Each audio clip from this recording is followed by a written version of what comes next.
Good morning and welcome to Early Exchange with Blessing Aiche, Femi Ayodele, Sam Oruoje, and Idahosa Osamanze. Is a critical element of managing the employee-employer relationship, particularly from... The problem in Nigeria is not corruption, and everybody seems to be very surprised that corruption is not a problem. How can indigenous languages be promoted in a country like this? Statistics show that less than 10% of Nigeria, the population of Nigeria, has have access to health insurance.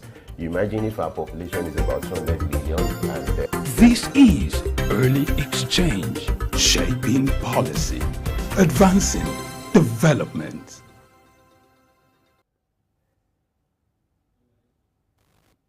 All right, it's another beautiful day, another great time for us to look at issues related to business, finance, and the economy. This is Early Exchange, and I am Femi Ayodele. As you know, that Early Exchange is all about shaping policy and advancing development with our conversation. Today, our conversation will focus on foreign direct investment.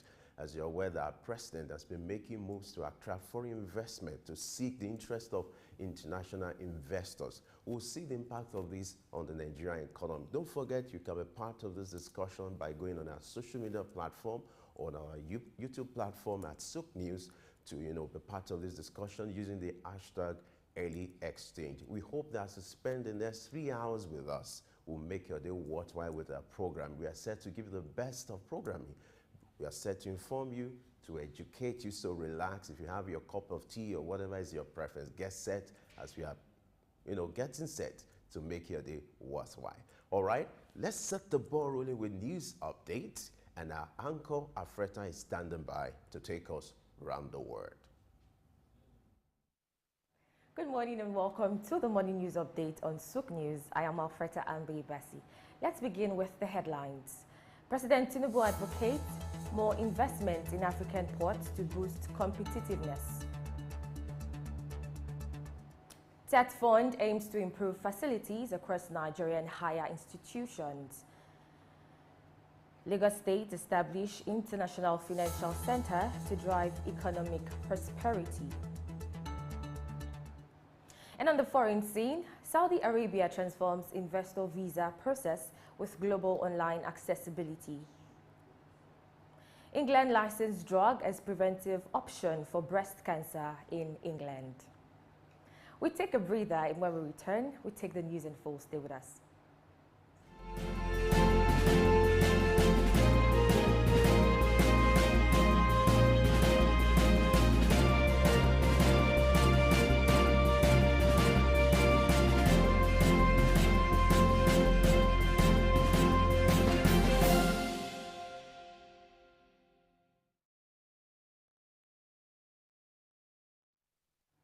Welcome back. President Bola Tinubu has stressed the need for interventions in cargo evacuation at African ports, adding that the seamless and efficient movement of cargoes is a crucial factor in determining the competitiveness of ports in the continent. He made this remark during the annual council meeting of the Port Management Association of West and Central Africa. The president expressed his intention to invest in port infrastructure and equipment to enhance trade facilitation. He also called for open discussions and the generation of ideas to develop effective policies while stressing the importance of full automation and the implementation of the national single window. And now, the chairman of the Association of Securities Dealing Houses of Nigeria, Sam Onukwe, has advised the federal government to prioritize the solid mineral sector as a potential revenue source that can be protected from corruption. Onukwe noted that the solid minerals are lucrative assets, adding that the government should focus on this sector to generate and safeguard revenue. Similarly, the Minister of Solid Minerals, Dele Alake, has announced plans to establish a solid minerals corporation in Nigeria with the aim to provide funding for the mining sector and manage the country's mineral resources. He also noted that the government is seeking partnership investment agreements with multinational companies to attract foreign direct investment and capitalize on the favorable investment environment in the country.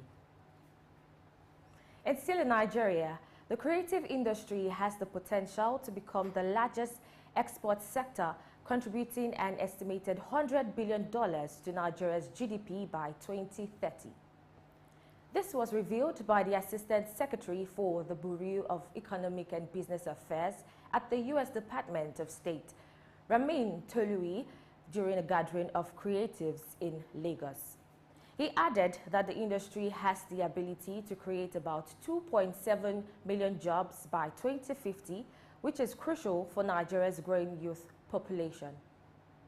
The global impact of the creative industries is already significant, with the sector accounting for 3.1% of global GDP and generating over $2 trillion in annual revenues and nearly 50 million jobs worldwide. Tolui highlighted the immense economic potential of the creative industry in Nigeria, noting that the sector has the power to drive economic growth, provide employment opportunities, and contribute significantly to the country's GDP. And in a new development, the Executive Secretary of the Nigerian Extractive Industries Transparency Initiative, NEITI, Dr. Ogbonnaya Orji, says Nigeria will require an estimated $20 billion annually to address the growing gap in gas infrastructure in the country. Speaking at the Nigeria International Pipeline and Security Conference, Orji highlighted the urgent need to tackle oil thefts and pipeline vandalism, which have become a national emergency and pose a serious threat to the oil industry. He noted that these criminal activities have detrimental effects on the economic growth, business projects, and profit earnings for oil companies. According to NEITI's reports, Nigeria has experienced significant losses in crude oil and petroleum products, with a total of 619.7 million barrels of crude, valued at 16.25 trillion naira, being stolen between 2009 and 2020. In addition, Nigeria lost 4.2 billion liters of petroleum products, valued at $1.84 billion from 2009 to 2018. In his response, the Speaker of the House of Representatives, Honorable Tajuddin Abbas, stressed the importance of creating a sound legal framework for the oil and gas sector and highlighted the passage of the Petroleum Industry Act as a step towards providing clarity for the industry. And now, in a bid to attract international students and faculties, the Tertiary Education Trust Fund, TETFund, says it has commenced efforts to improve facilities in universities, polytechnics, and colleges of education in Nigeria. This was disclosed by the Executive Secretary of TETFund, Sonny Ichono, while leading a delegation from the UK government's International Education Champion. The delegation, led by Professor Sir Steve Smith, is aimed at deepening relations with the country's education and research systems. The collaboration between TETFund and UK institutions seek to address various challenges and provide solutions such as sharing training periods and creating opportunities for Nigerian scholars to complete their studies in Nigeria. And away from that, Lagos State Governor Babajide Sanwo-Olu has taken a significant step towards making Lagos the premier financial center in Africa by signing an executive order to establish the Lagos International Financial Center, LIFC Council.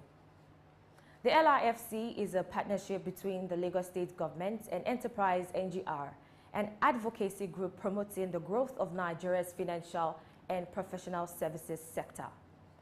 The governor highlighted that the council's objective is to align strategic partnerships that will contribute to the economic prosperity of Lagos and Nigeria as a whole. And in view of this, Lagos State and Enterprise NGR have been invited to participate in the prestigious Lord Mayor's Show's 8th 05 procession in Lagos. This invitation serves as an endorsement of Lagos State's commitment to excellence and recognition of its increasing economic prominence. Concerto, a subsidiary of Aradel Renewables Limited, has partnered with Community Energy Social Enterprise Limited, CECL, under the CESCL Concerto joint venture to power over 1,200 households in 4 communities in Osun State. The group recently inaugurated 4 solar hybrid mini-grid sites installed in Oshi, Ara Joshua, Alutieri, and Olumuoja communities in the Ife South local government area of Osun State, with a combined output of 150 kilowatts to enable the provision of electricity to over 1,200 households. The partners said the intervention marked a significant milestone in the development trajectory of the communities and thereby transforming the lives of the rural community residents positively. The project was conceived under the Nigerian Electrification Project (NEP) of the World Bank and the Rural Electrification Agency (REA) and jointly executed by Concerto and CESCL.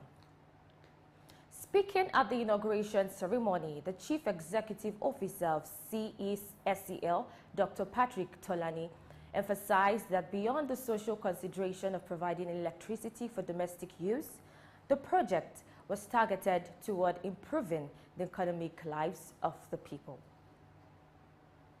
We go on a short break and return with more stories. Don't go anywhere.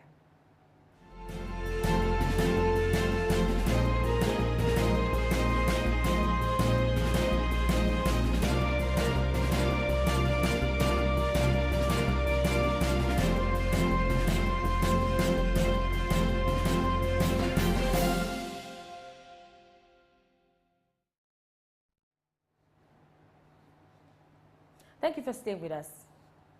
Impala Platinum, based in Johannesburg, has announced that it is offering voluntary job cuts to employees at its deep platinum mining shafts in South Africa in an effort to reduce costs amidst falling metal prices. The company initially began the process at its head office, and it's now extending the offer to its Rustenburg mining complex in the Northwest Province. While the company has not disclosed the number of jobs it expects to cut or the amount of money it plans to save, spokesman Johan Theron stated that the reducing labor costs is a significant part of the cost-cutting strategy. The price of palladium has dropped by almost 40% this year, while primary metal platinum has fallen by 14%. The weakening demand for palladium, particularly in China, is contributing to the decline. Additionally, the increasing popularity of battery electric vehicles poses a long-term threat to the demand for these metals, which are used in catalysts that reduce vehicle emissions. Analysts from BofA Securities predict that mines may face pressure to shut down or even permanently close due to the financial strain caused by the low metal prices. And still in South Africa has taken the decision to recall its diplomatic staff from Israel, citing the need to voice the country's concerns while calling for a comprehensive cessation of hostilities. Israel has defended its actions, claiming that it is working to minimize civilian casualties and accusing Hamas of using non-combatants as human shields. The recent conflict saw Hamas fighters kill over 1,400 people in Israel and take over 230 hostages, including one South African national. In response, spokesman for Israeli Minister of Foreign Affairs, Leo Hayat, criticized South Africa's decision, stating that it rewards the Hamas terrorist organization for the October massacre. South Africa has long supported the Palestinian cause in its conflict with Israel, often drawing parallels between the struggle against apartheid and the Palestinian struggle. And now in Saudi Arabia has made strides in enhancing accessibility for international investors by expanding its investor visa to accommodate investors from every nation worldwide. This major development is part of the second phase of the Innovative Investor Visitor e-Visa service, which now allows applicants to conveniently apply online. This digital visa offers both convenience and flexibility, with a validity period of up to 1 year and multiple entry options. Furthermore, the expansion grants international investors immediate access to a wide range of investment opportunities within Saudi Arabia, aligning with the nation's Vision 2030 initiative. The streamlined application process empowers prospects and employees of foreign entities, eliminating the need for physical visits to Saudi embassies and facilitating the commencement of business activities. And in a new development, in response to President Sheikh Mohammed bin Zayed Al Nahyan's orders, the UAE is establishing a comprehensive field hospital in Gaza Strip to provide essential medical support to Palestinians. The initiative, known as Gallant Night 3, aims to deliver humanitarian aid and was set in motion with the departure of 5 aircraft carrying necessary equipment and supplies from Abu Dhabi International Airport. The cargo will be unloaded at Al Arish Airport in Egypt before being transported to the Gaza Strip. The field hospital, which will be established in multiple stages, is expected to have 150 beds and will include various departments and units such as general surgery, orthopedics, pediatrics, gynecology, and both child and adult anesthesia and intensive care units. Additional services will be available, including imaging, laboratory, pharmacy, and other medical support functions. The UAE has previously announced significant aid to Palestinians, including $20 million in urgent assistance and an initiative to bring approximately 1,000 Palestinian children from the Gaza Strip, along with their families, to receive medical treatment in UAE hospitals. And now, Dubai ruler Sheikh Mohammed bin Rashid Al Maktoum has approved the general budget for the fiscal years 2024 to 2026, with total expenditures of 246.6 billion dirham. This budget reflects Dubai's economic recovery and its ambitions to stimulate the macroeconomy and support the Dubai Strategic Plan 2030 and Dubai Economic Agenda. It aims to double the city's GDP and position Dubai among the world's top 3 urban economies. The budget showed support for key sectors such as digital innovation, space research, and artificial intelligence, as well as social development, infrastructure, and government excellence. It also demonstrates Dubai's commitment to financial sustainability and attracting foreign investment. Sectoral distribution of expenditures in the 2024 budget includes 34% for social development, 19% for security and justice and safety, and 42% for infrastructural projects. And away from that, thousands of women in England may benefit from a new drug that can help prevent breast cancer. Anastrozole, which has been used to treat the disease for several years, has now been licensed as a preventive option. Recent trials have shown that the drug can reduce the incidence of breast cancer by nearly 50% in post-menopausal women at moderate or high risk. This development is seen as a major step forward, particularly for women with a significant family history of the disease. It is estimated that around 289,000 women in England could be eligible for the drug, and if 25% of them come forward, it could prevent 2,000 cases of breast cancer and save the National Health Service £15 million in treatment costs. Women concerned about their risk can contact the GP for a specialist assessment that takes into account family history. One of the advantages of anastrozole is that it is off patent, which means multiple companies can produce it, making it affordable at just £4 per day per user. The National Institute for Health and Care Excellence first recommended its use as a preventative option in 2017, and it has now been licensed by the Medicines and Healthcare Products Regulatory Agency as part of the NHS England's Medicines Repurposing Programme. Leslie Ann Woodhams, a 61-year-old woman who recently completed a 5-year course of anastrozole, describes taking the drug as an easy decision due to her mother's battle with breast cancer. And now, post offices in the United Kingdom will now offer customers the option to send parcels using DPD and Airey delivery services, marking the first time in its 360-year history that customers can choose alternative carriers besides Royal Mail. This new service is set to launch in selected stores just in time for the busy Christmas delivery season. While smaller and more rural areas might not initially benefit from its agreement, Post Office Chief Executive Nick Reed denies that the decision is a response to Royal Mail's performance issues and instead describes it as a natural evolution for postal services. The Post Office assures that its partnership with Royal Mail remains significant, and every CEO, Martin DeLange, expects that the number of post offices offering their services to increase next year. Although the Post Office has faced its own challenges, such as the Horizon accounting scandal and faculty software, it plans to upgrade and move away from the outdated Horizon system.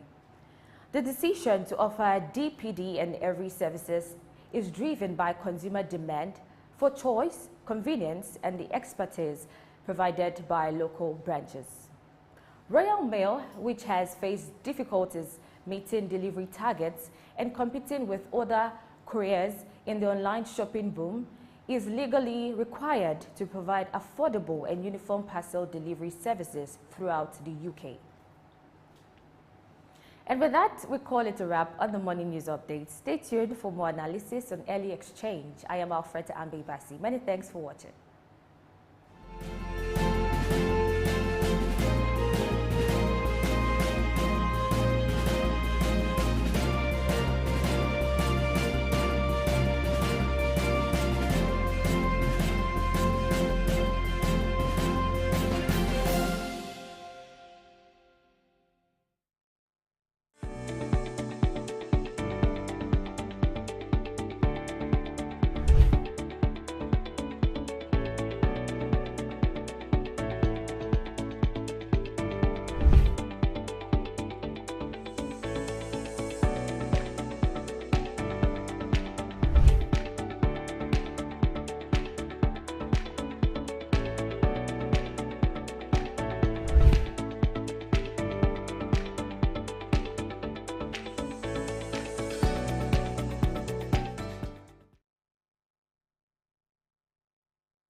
The Three Wise Men. Iconic sculptures and statues adorn major metropolitan cities of the world, In Lagos, Nigeria, the statue of three men designed to depict the state's cultural heritage and to usher in visitors and tourists into the ever-accommodating center of excellence is no doubt an astounding work of art.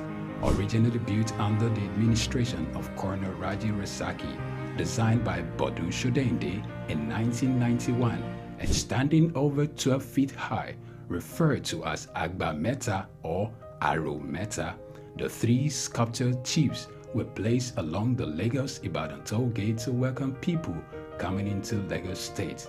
The statue called the Three Wise Men by many has become a major signature for the state.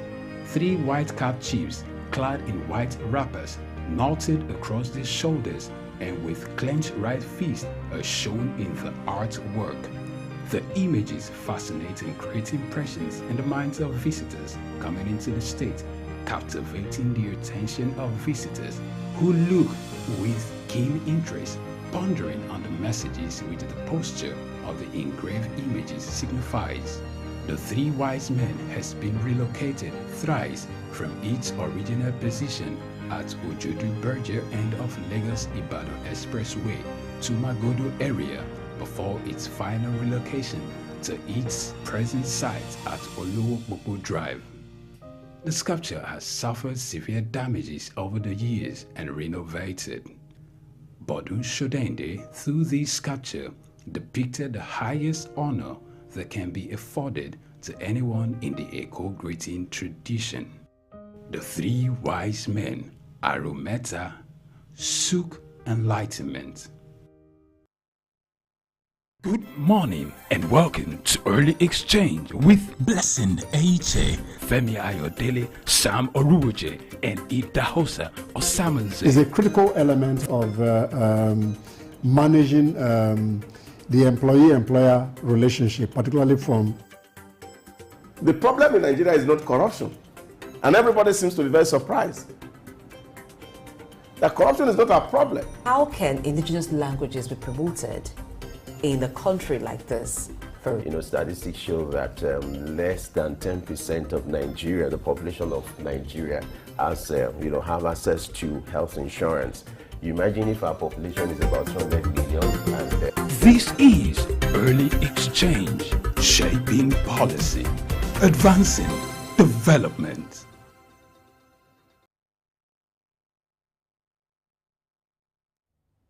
Glad you have you join us. It's time for news analysis now, where we look at the major headlines trending for today. And as usual, I'm not always alone. I have the wise man here who is in position to provide better perspective when it comes to news analysis. I'm joined by Dr. Idahosa Osamanze, the Vice President of Femi Watch Media Limited. The wise man, glad to have you this morning as usual. Femi, good morning. Good morning, our viewers. Great. All right. So let's start with the president. In recent times, the president has been the #1 image maker for Nigeria, has been going around to market Nigeria. And this time around, he's talking about the need for intervention in cargo evacuation at African ports, adding that the seamless and efficient movement of cargoes is a crucial factor in determining the competitiveness of ports in the continent. Now, the president is talking about cargo clearance at African ports. A good example is the one in Lagos. You have that of Apapa, you have that of Tinkan, which happens to be the busiest, seaports in Nigeria. It has been of concern when it comes to cargo clearance. Ideally, this should take like 24 hours or 48 hours.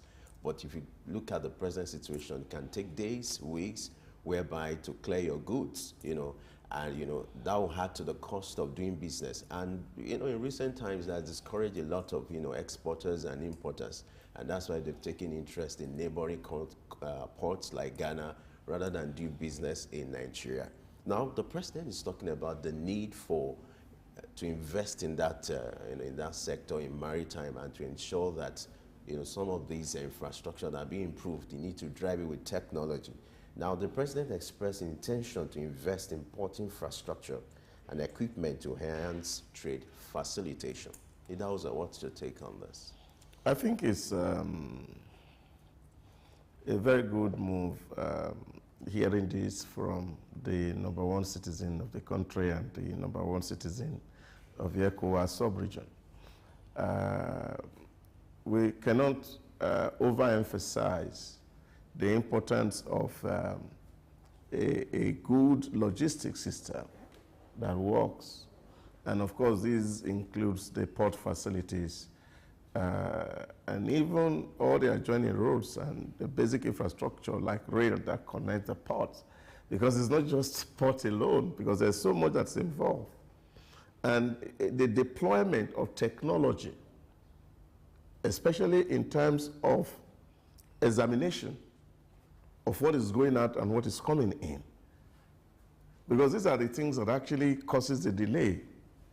You remember some time ago that Nigerian tuber or roots products can't get into the UK. Because by the time they spend so much time at the port, at the time they are getting to the UK, they are spoiled. They're no longer edible. So if you want to ship, for example, vegetable from Nigeria port somewhere to Europe, now this becomes a problem because of the delays right there in the port, because the handling facilities are few, and there has not been so much investment in that area. And another issue too is not just about infrastructure, it's also to look at the human element in causing that delay. Now it's getting better that, of course, you see all manners of agencies sitting there in one port. You move from SON, you move to NAFDAC, from NAFDAC to Custom, to Immigration. All these agencies sitting down in the same port doing almost the same business. And this is a real issue.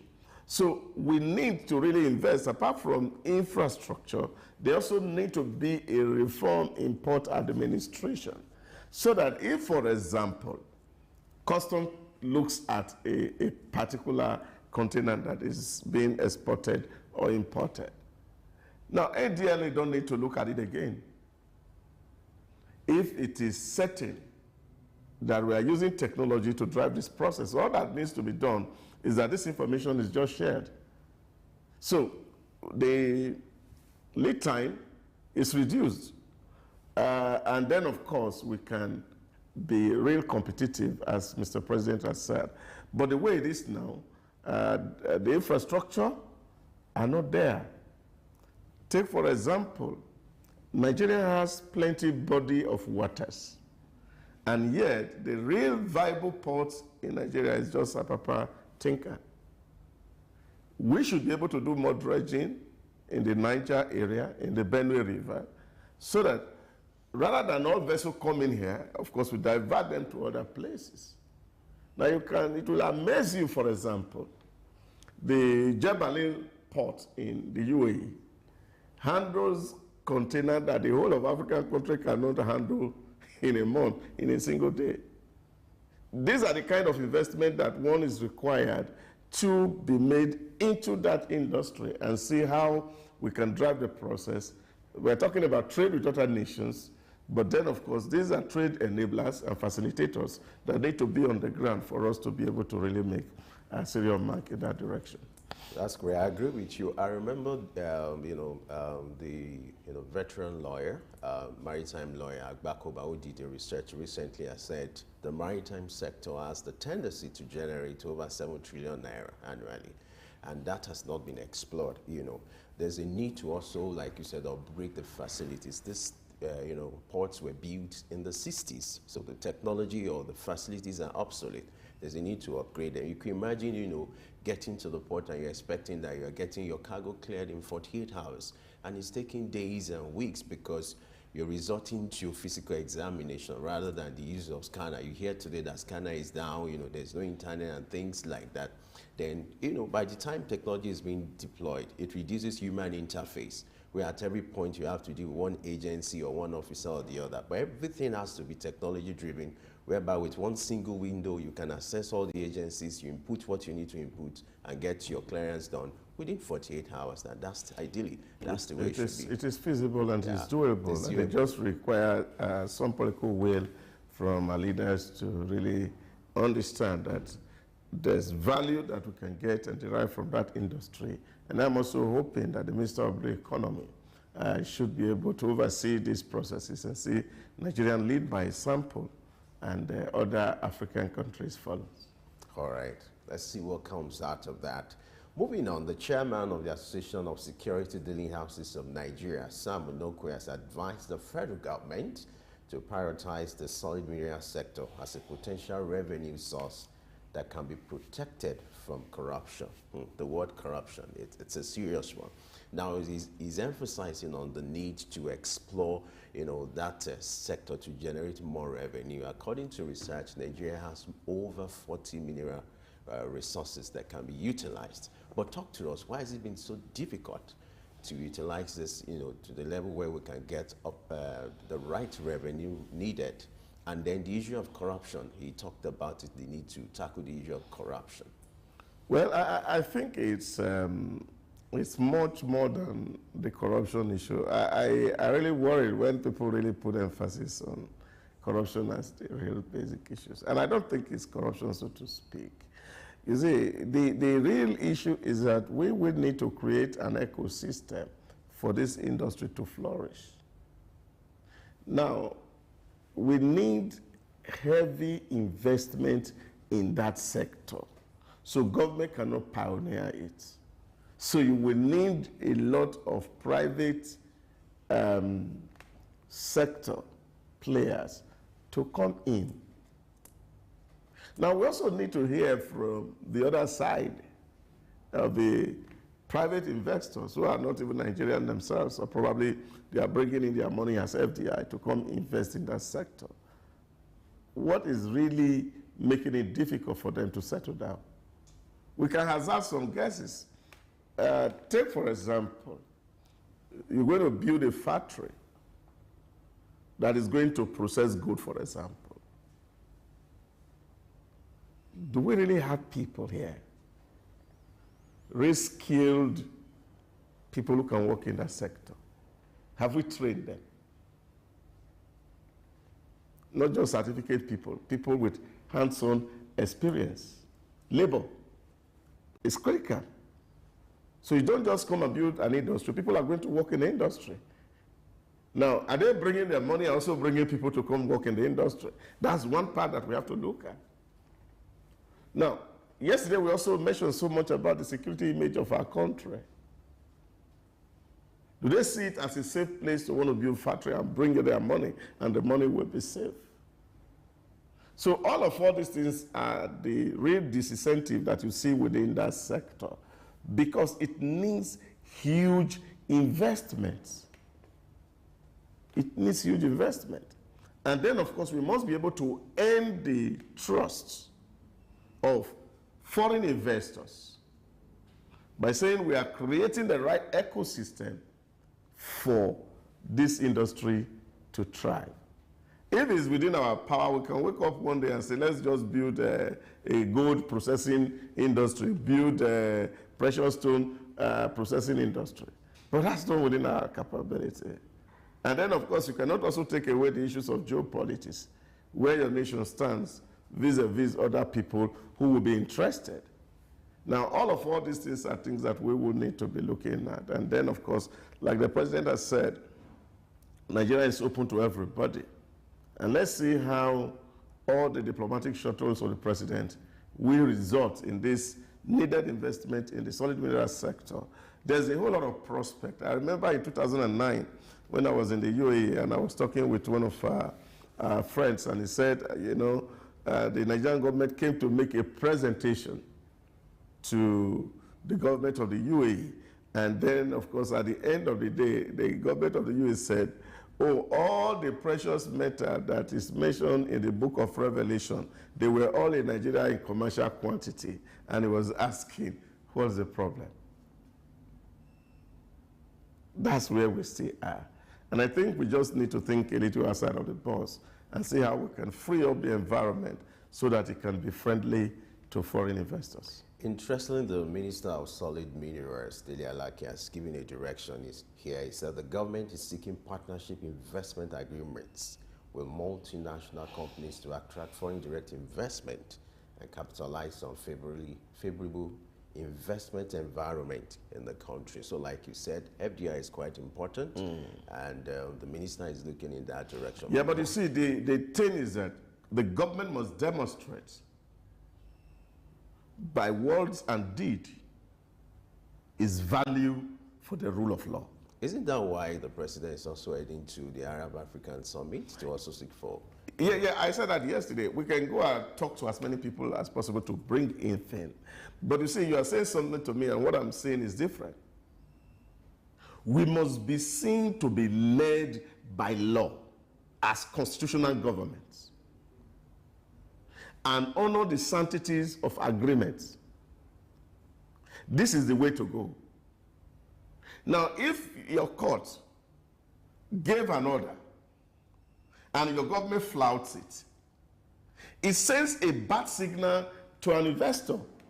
So which means if I have a case in this country and I'm going to prosecute it by the law of this country, I won't get justice. So this is why I said everywhere, he who goes to equity hands must be very clean. And this is the area where government must be able to demonstrate that when judgments are given by the courts, that they are honored. And then the court itself must be honorable enough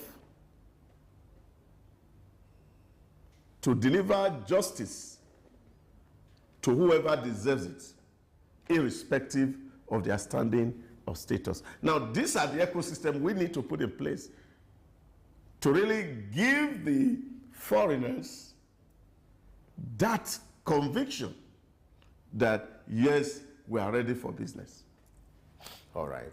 Interestingly, we'll dwell more on these on our next segment to talk about, foreign direct investment. Let's move on. The next has to do with creative industry, which has the potential to become the largest export sector, contributing an estimated $100 billion to Nigeria's GDP by 2030. The creative industry has come a long way in Nigeria and, has the tendency to generate trillions of, naira, if not dollars. And so by 2030, the projection now is $100 billion to Nigeria's GDP. We can do more than that. Really? Honestly.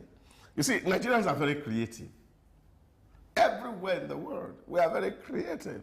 And that's why, in recent time, we have come to actually dominated the scene, especially in the arts industry.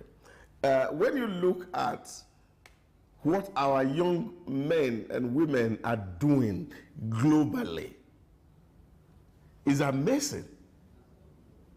And this is the real reason why we need massive investment in that sector. We can actually combine it with the knowledge sector and see how much of human capital we can sell as a people. This is huge. But unfortunately, we are not paying attention to the knowledge economy. We need to pay attention to the creative industries. Everybody wants to watch Nigerian movie. There's nowhere you go to on this planet Earth where people don't jump on their head when they hear Nigerian music. I'll be wondering. We have the talents. The talents are all there. We must be able to harness them, train them. We have a lot of young people. And that is even what the demographic of our population affords us. That people within that range, they are so massive. Let's open up their heart. Let them see opportunity to create wealth. The more wealth they make, the more prosperous the nation becomes. So there is a whole lot that that industry can do, and the government needs to give it all the support that it requires to actually become the engine that will galvanize prosperity in the nation. The interesting thing is, according to the Secretary of Bureau of Economics, said the industry has the tendency to generate 2.7 million jobs by 2050. So when the federal government is thinking of how to create jobs, this is the solution to it. Somebody just told me and said, look at it. You guys are just too blessed. Just imagine that all you want to do is just take 1% of your population and train them as doctor and send them out in the world. Just 1%. And then imagine what fortune that can come to your country from just training 1% of your young people as doctor, as engineers, as actors, musicians, and just send them abroad. So a whole lot can be actually gained from this industry. And then, of course, it takes away the social pressure and tension that is driving people into crime everywhere around. So we need to invest in the creative sector. But the greatest challenge confronting this industry or this sector has to do with the issue of financing. So how do you think the federal government can overcome this challenge? You see, this is where, for example, where we missed it when we had the oil boom, that we were not able to actually populate our sovereign wealth fund, which is what every other nation is doing. You create a sovereign wealth fund, which is, of course, the profit you make from the sale of your basic export, and put it in a separate fund for investment. Now, government can domicile some of these resources within commercial banks at a certain percentage of interest. That people come in here, they have access, and you set up this fund for this purpose. Number one, government will be leveraging the gains that come from the interest on the one hand, and then the royalty that will come from all the products that will be created on the other hand. And so the government become really buoyant. We have so much money to build basic infrastructure and then, of course, invest in economic issues. All right, we seem to be talking about the issue of money now, and right now we're heading to the education sector where in a bid to attract international students and faculties, the Tertiary Education Trust Fund, TETFund, says it has commenced efforts to improve facilities in universities, polytechnics, and colleges of education in Nigeria. You know, you agree with me that there's a need to fund some of the infrastructure and facilities in the educational system, especially in the tertiary institutions. This has been the issue between the federal government and ASU on the need to improve, you know, the funding for education in Nigeria. You know, there's a requirement when it comes to UNESCO requirements. We've not been able to meet that in recent times. But talk to us, what do you think can be done better this time around? Now, TETFund is saying they are committed to improve the facilities in universities and colleges of education in Nigeria. You see, they said if you want to create or kill a project, you set up a committee. Isn't that supposed to make it better? You see, when a committee will need to be set up to review another committee's report, and another committee will be set up to review the other committee's report. You see, you're just buying time because you don't want this to work. And I think this is the real issues with some of these agencies that we see. You know, I've had this conversation with a whole lot of people within the academia, especially with the issues of TETFund. TETFund is not strategic in terms of actually bringing value to the university system. In the last 10 years, TETFund has received over 4 trillion naira. And these are not money that are just budget, but these are real money and tax that companies are paying to support education. But what do you see?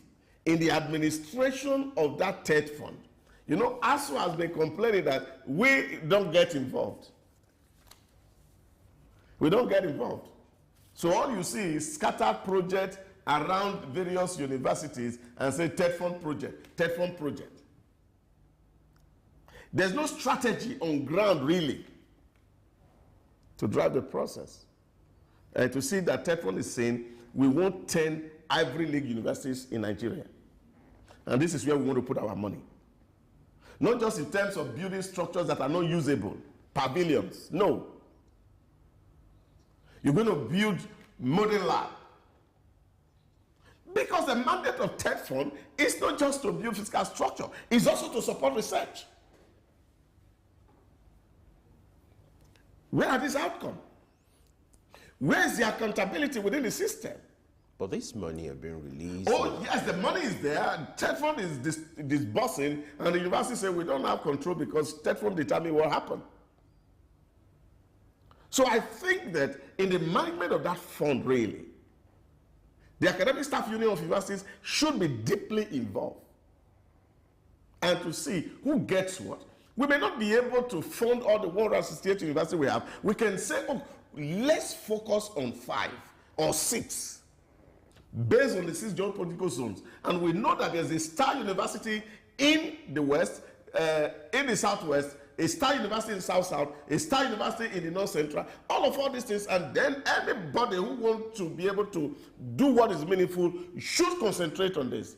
It's not just scattering this money and throwing them on the ground, and we cannot really amass any single value from it. I think they should need to be much more strategic in terms of this. Now, apart from the fact that we're also going to be thinking of, nobody wants to come to university because you have a building. Nobody. So, and then who want to come to Nigeria because there is a building?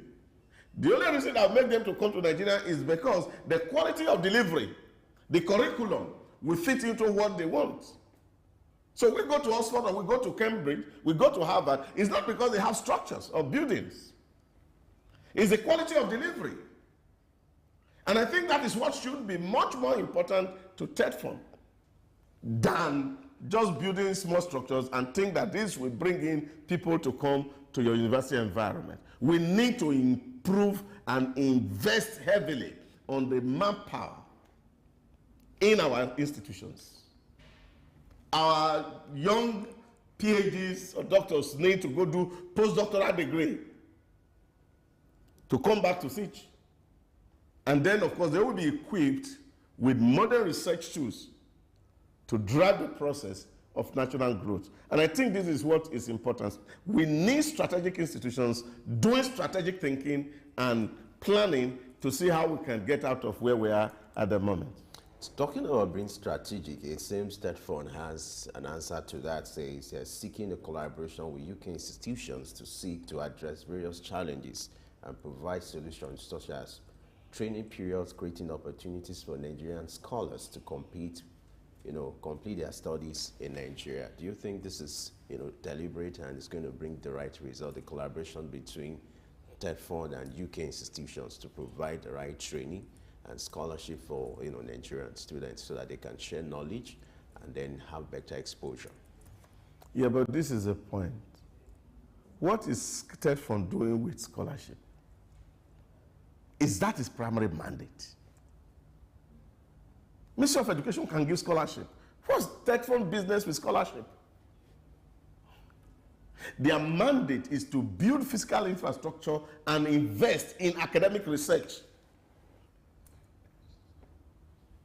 And I think that is where strategy needs to be developed. Not to give students scholarship. What's your mandate? Your core mandate is to ensure that the learning environment in the university is conducive. That the engineering departments have all it needs to compete globally. Not just building classroom and desk. The laboratories, the workshops should be equipped for research, for our students. And they're having money because this money is coming to them every year and it's rolling into trillions. This is, you see, charity begins at home. Not always looking for somebody to dash you something. We become like a beggarly nation. And I think the president has spoken to this several times. Nigeria, we are not supposed to be pitied because we have everything within us to do what we should do. But let's do what is right. Let the administration of the fund that is coming to TETFund be transparent. The award process, so that people are not just awarding phony contracts to benefits of few individuals, whether in TETFund or within the academic institutions. Let the disbursement of this fund be transparent. Let that be their primary mandate. And then they would have solved the problem for Nigeria. All right, with that call to action, we will have to wrap up this news analysis. Thank you so much for sharing your thoughts with us on Early Extinct this morning. My pleasure, Femi, to be here on this. All right, great. Let's go on a short break now, and when we return, the big story, the actual conversation for today will kick off, where we look at foreign direct investment. And our guest is standing by. Who that is going to be, you'll find out after this short break. Stay with us.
How can indigenous languages be promoted in a country like this?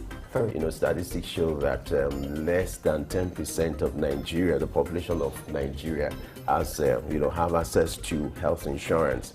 You imagine if our population is about 200 million. And, This is Early Exchange, shaping policy, advancing development. All right, it's the Early Exchange, and our big story, our major discussion for today is foreign direct investment, which according to statistics account for $2 trillion around the world, with US and China leading when it comes to FDI inflow. And now to help us shed more light on this, we are being joined by the Chief Executive Officer, Metrogate Incorporate, Abuja, Aliyu Issa Kano. He's also a researcher and a scholar. Aliyu Kano, glad to have you join us on Early Exchange this morning. Good morning, viewer. I'm happy to be with you. All right, it's my pleasure to host you this morning. So let's start with you providing a background for our viewers to understand the concept of foreign direct investment. Give us a background into that, and then talk about the significance to economic growth when it comes to Nigeria as a case study. Let's start by looking at the concept of itself, the foreign direct investment, because you found out that a lot of countries, people see countries that have developed so far, countries like Singapore and countries like India and maybe countries like China. Some will argue that, okay, they had an in-house policy, or let's say a closed economy that they were able to develop. But if you look at most of the countries, you find out that when you talk about development, and when you talk about when you talk about economic development, you find out that only happens when you have so much distant foreign direct investment. And this is to tell you that countries that don't have, or that countries that rely, if you don't have local technology, that can actually supply or provide all the needs that you have for this for your citizens, then you have to rely on this foreign direct investment.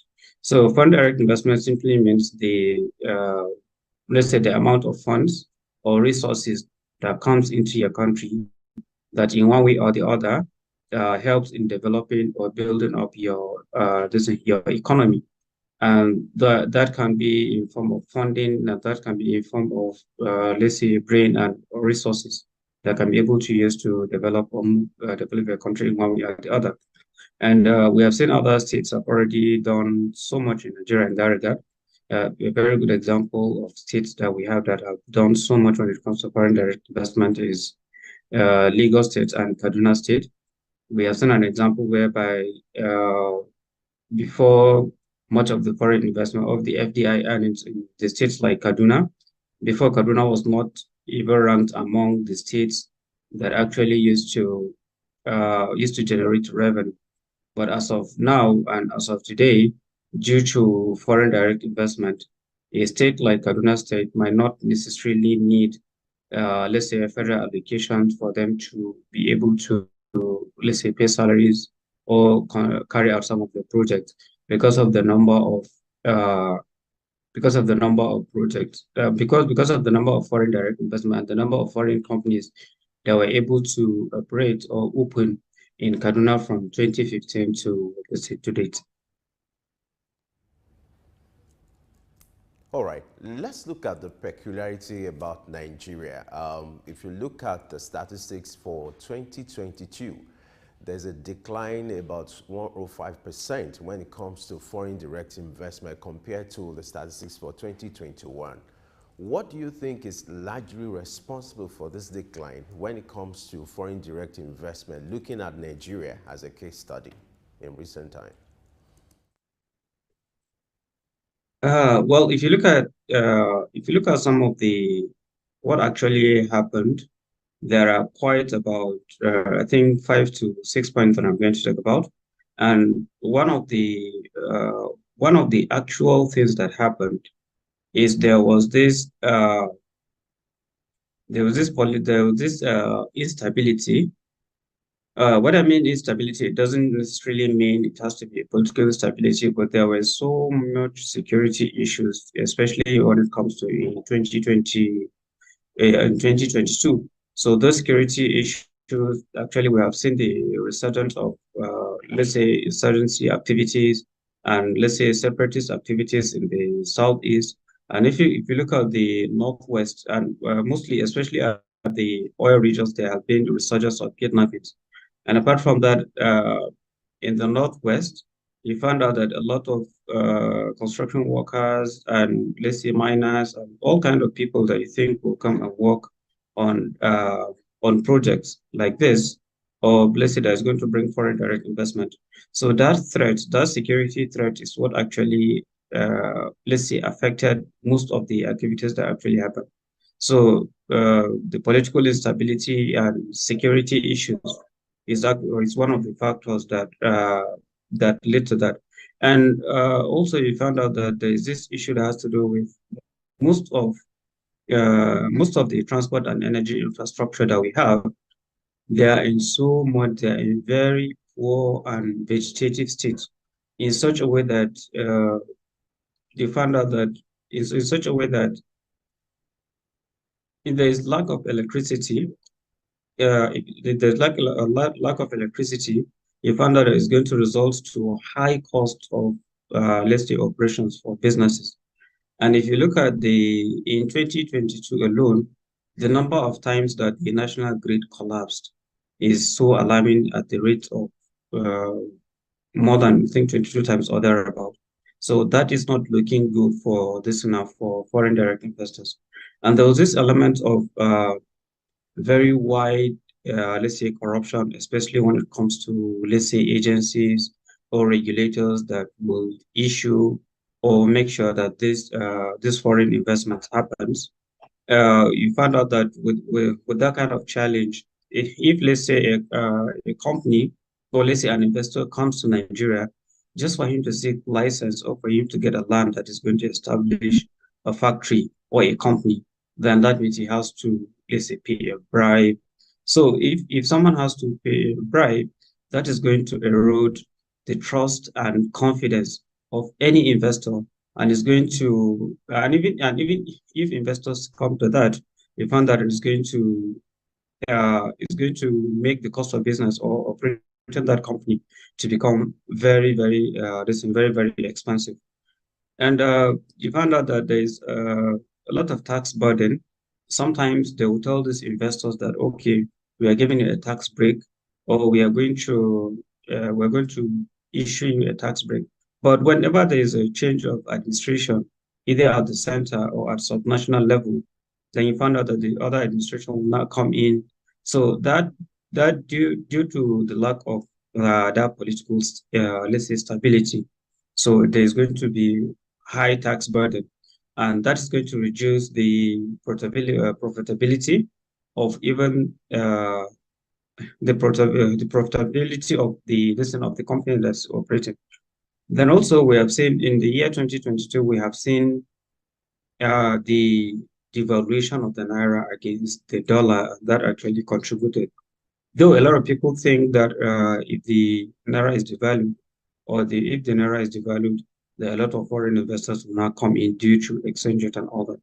But even if they come in with the devaluation of naira, you find out that the cost of production, labor, and other things is really going to affect them. This will affect them so much. And at times, you find out that there's this import restrictions. Import restriction in such a way that Nigeria at times have a lot of, let's say, some of these trade barriers. So these trade barriers and import restrictions has always limited, let's say, the access and the competitiveness of foreign investors in Nigeria. So we have seen a situation whereby there was this local content, let's say, policy that was issued by the federal government during Buhari's regime. So you found out that in that local content policy, let's say an investor or a company that is coming to invest in Nigeria will be told, okay, yeah, it's a local content policy. You have to source your materials here. You have to you have to use all the expertise that are available in Nigeria. Whereby sometimes you find out that the companies will be able to set up a factory, especially it happens in Jigawa and Kaduna, and even in Ogun State.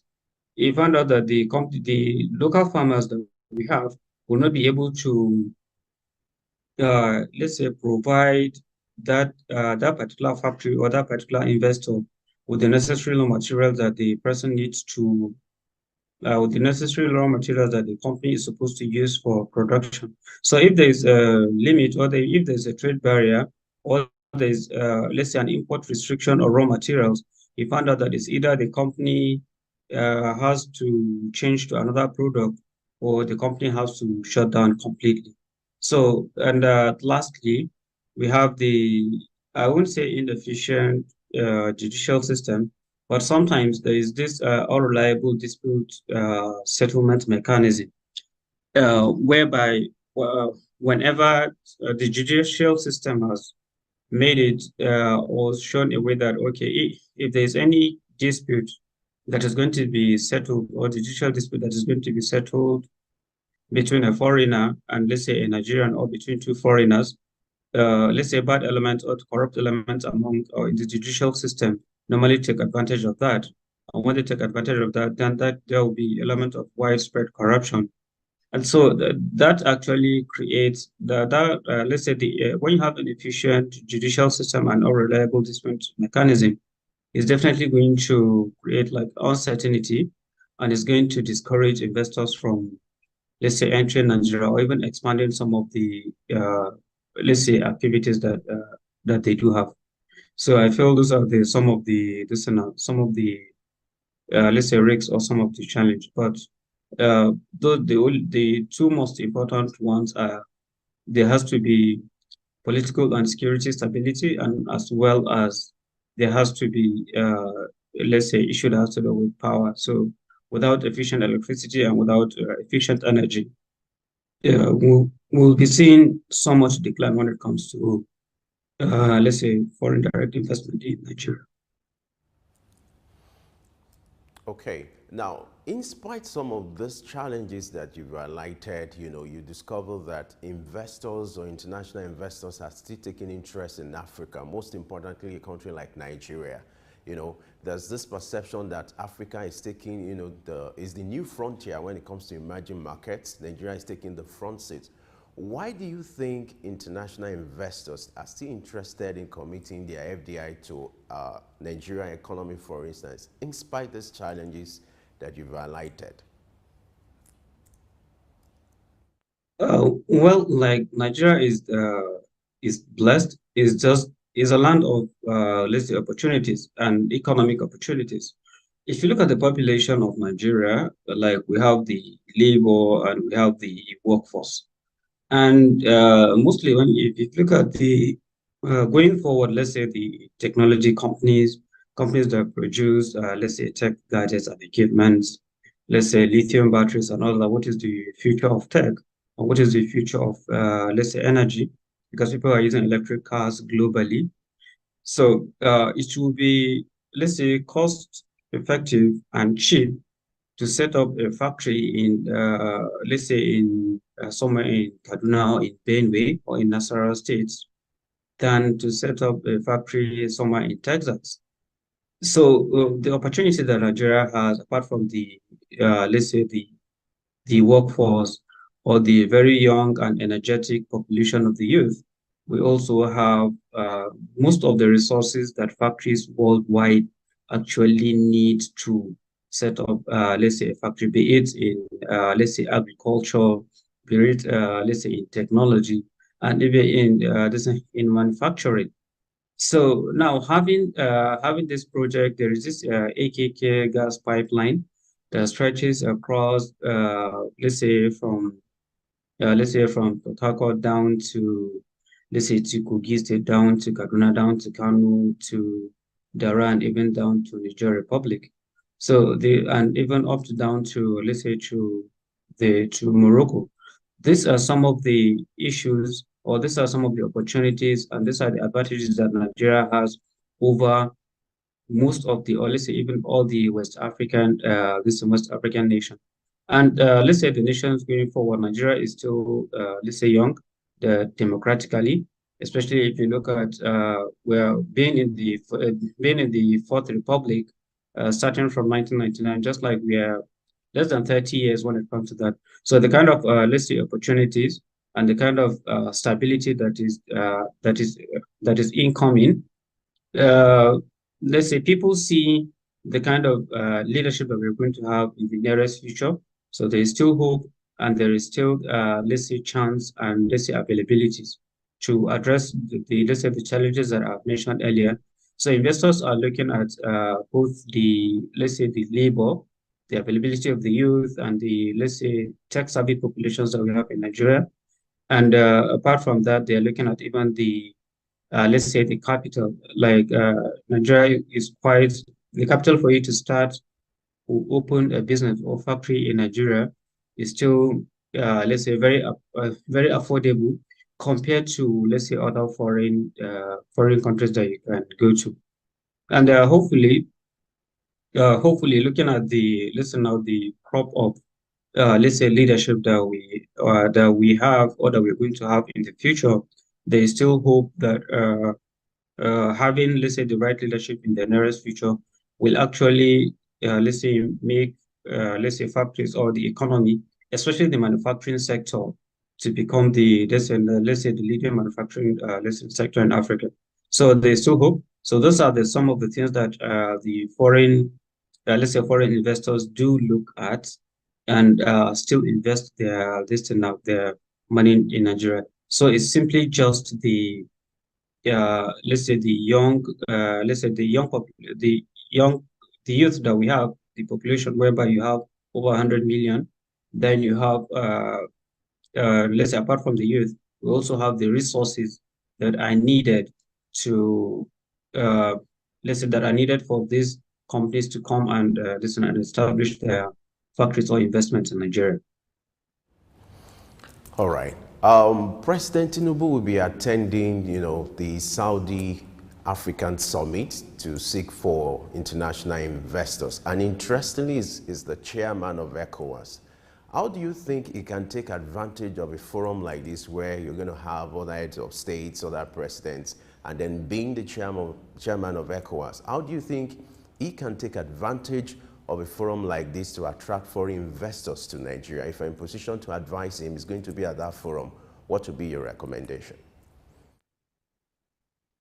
Yeah, so for the president being at that kind of very high level stake and chairing the ECOWAS Committee of Nations in that kind of, let's say, Saudi African summit, the president should use this as an opportunity to, let's say, foreign investors, especially in the oil and gas sector. And one of the things that I'm going to, let's say, advise, if I am to advise the president, you should look at companies like the Saudi Aramco. Is a $2 trillion company and is a national oil company for the Saudi. Look at their blueprint, look at their template, and see how that can be applied to Nigeria, especially the oil-rich communities of the Niger Delta.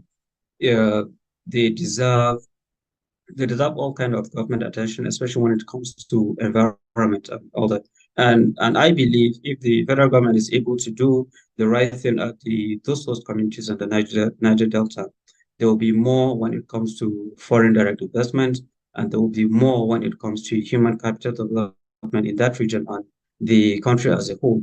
Another thing that the president should look at is the possibility of turning around our refineries. And what I mean by turning around our refineries, if you look at Saudi Arabia, the kind of refineries that they have, and even most of the member nations that are going to attend that conference, you find out that majority of them, their refineries are up and working. So why ours in Nigeria are not up and running, despite the billions of dollars that were sunk into those refineries just for turnaround maintenance? The amount of money spent on those refineries can be used to build new refineries that are more effective, that are more technological and more modern.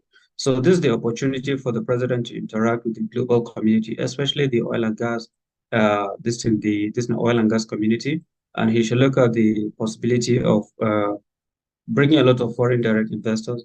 And I'm very sure in a trip like this, the president would definitely travel with the let's say with the Minister of Foreign Affairs and the NNPC head and any other person that the upstream and the downstream sector of let's say the leaders of the upstream and the downstream sector of the the petroleum industry, so that they see and interact with these people, especially when it comes to, let's say, the foreign direct investment. And another advice I would really advise the president is looking at let's say if you look at the political economy and the geopolitics of what is happening in let's say in the Middle East, this is the best opportunity for Nigeria to let's say to step in and close some of the gaps, especially when it comes to the supply of gas to Europe and some of the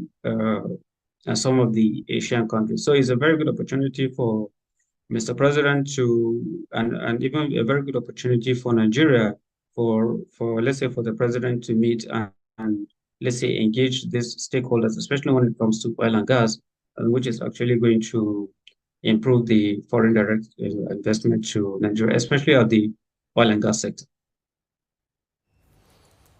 Okay, great. You earlier talked about the significance of FDI. There are two sides to a coin. You talk about the importance, the impact of it on economic growth and development. Are there other, things or that has to do with disadvantages when it comes to foreign direct investment, looking at the economy of Nigeria? What could be the negative impact of that, if you think that can have a negative impact on the economy? Well, I would say it's yes.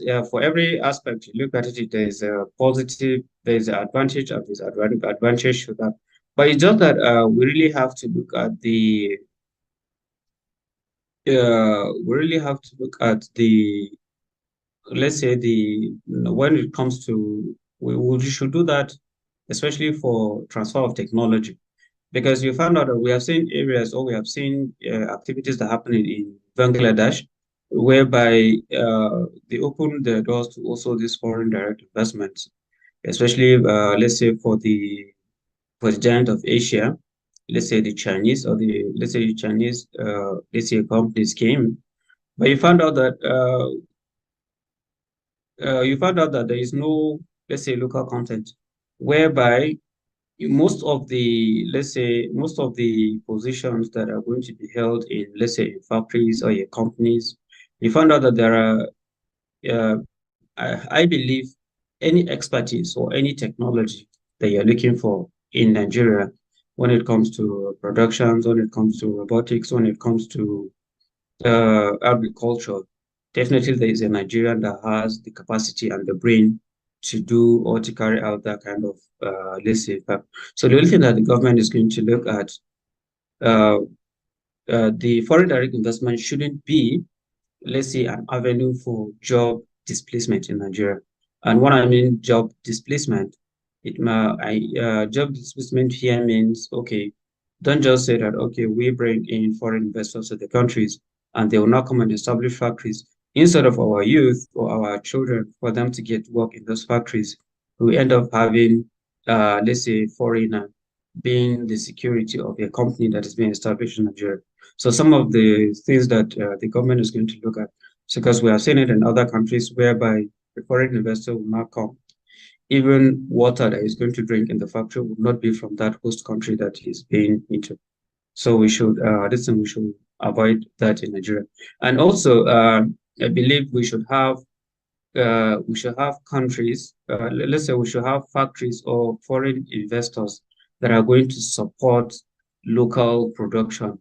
And let's say not just come in, because when you have a company that comes into Nigeria, the company will now be the one to have their farm, and the company will be the one to have their logistics, let's say, fleet that is going to move products, let's say the supply chain.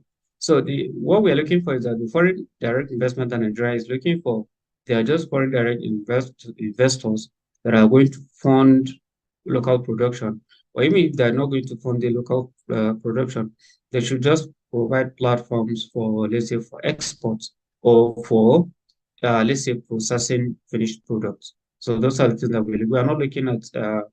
Well, one of the major disadvantages of foreign direct investment we have seen in other countries that have done that is, especially in Africa, is job displacement. And we don't want that in Nigeria. So the government should put all mechanisms in place to ensure that as lucrative as foreign direct investment is, it shouldn't lead to job displacements. All right, let's look at the case study of India. Recently, India has to relax its FDI regulations to allow 100% foreign direct investment in a single train without government approval. Now, what kind of policy are you expecting from the federal government to ensure it makes it easier for international investors to take interest in investing in Nigeria, to improve the FDI regulations in Nigeria? What kind of policy are you expecting from the government? So for the government, I'm expecting, let's say, I'm expecting a regulation, or let's say a policy, where the government itself, though, yeah, as I said, it's quite lucrative to have these foreign direct investors. Then we should look at there are possibilities that, or let's say there are issues or areas that are that are of national importance, especially when it comes to, let's say, national stability, let's say national security. Those are the areas that the government should look into. Just regulation, and what I mean regulation that are going to be advantageous and are going to be beneficial to the country. Nigeria is a very volatile country, very diverse country when it comes to, let's say, one part of the country being loyal to, let's say, an economic bloc of the world, and another part of the country being, let's say, loyal to another economic, let's say, bloc of the of the world.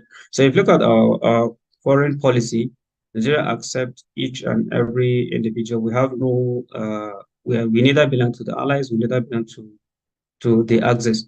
So, but that shouldn't mean that, okay, Nigeria should open its doors to each and every person that feel that, okay, let him come and invest in Nigeria. If you look at each and every country, most of the countries that we have, or that are the global, let's say global arena when it comes to foreign direct investment, we should look at our national interest first. We have our own values as a nation, and we have our own interests economically and politically, and even when it comes to geopolitics. So we should look at we should always be looking at, let's say, our interests as a nation before any other thing else. You will agree with me that FDI is a proper way of increasing revenue. Now, I would like you to advise the federal government on the best way to utilize those funds, coming in foreign currencies. We've had this opportunity over the years, but the issue of management has been of concern.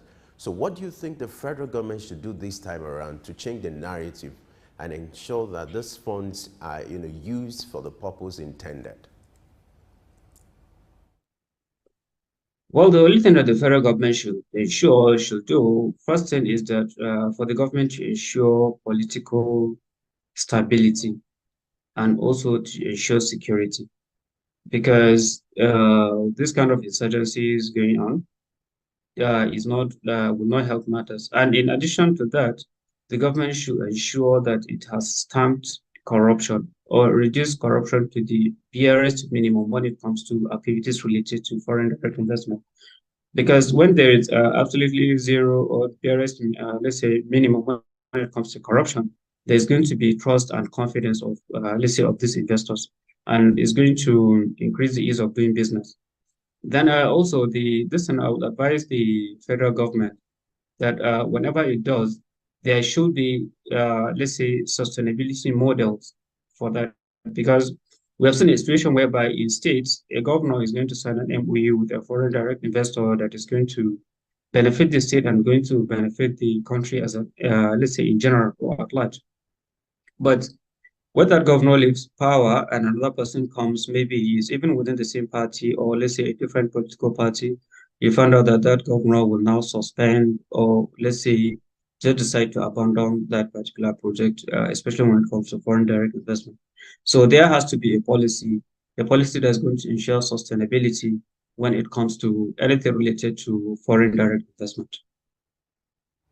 All right, Aliyu Issa Kano, the Chief Executive Officer, Metro Gate Incorporated, Abuja. We must appreciate you for sharing your thought with us. I know you're still with us, so we'll go on a short break now. When we return, we'll delve into another discussion, and Aliyu is still here with us. Stay with us. Yeah, okay. Thank you.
How can indigenous languages be promoted in a country like this?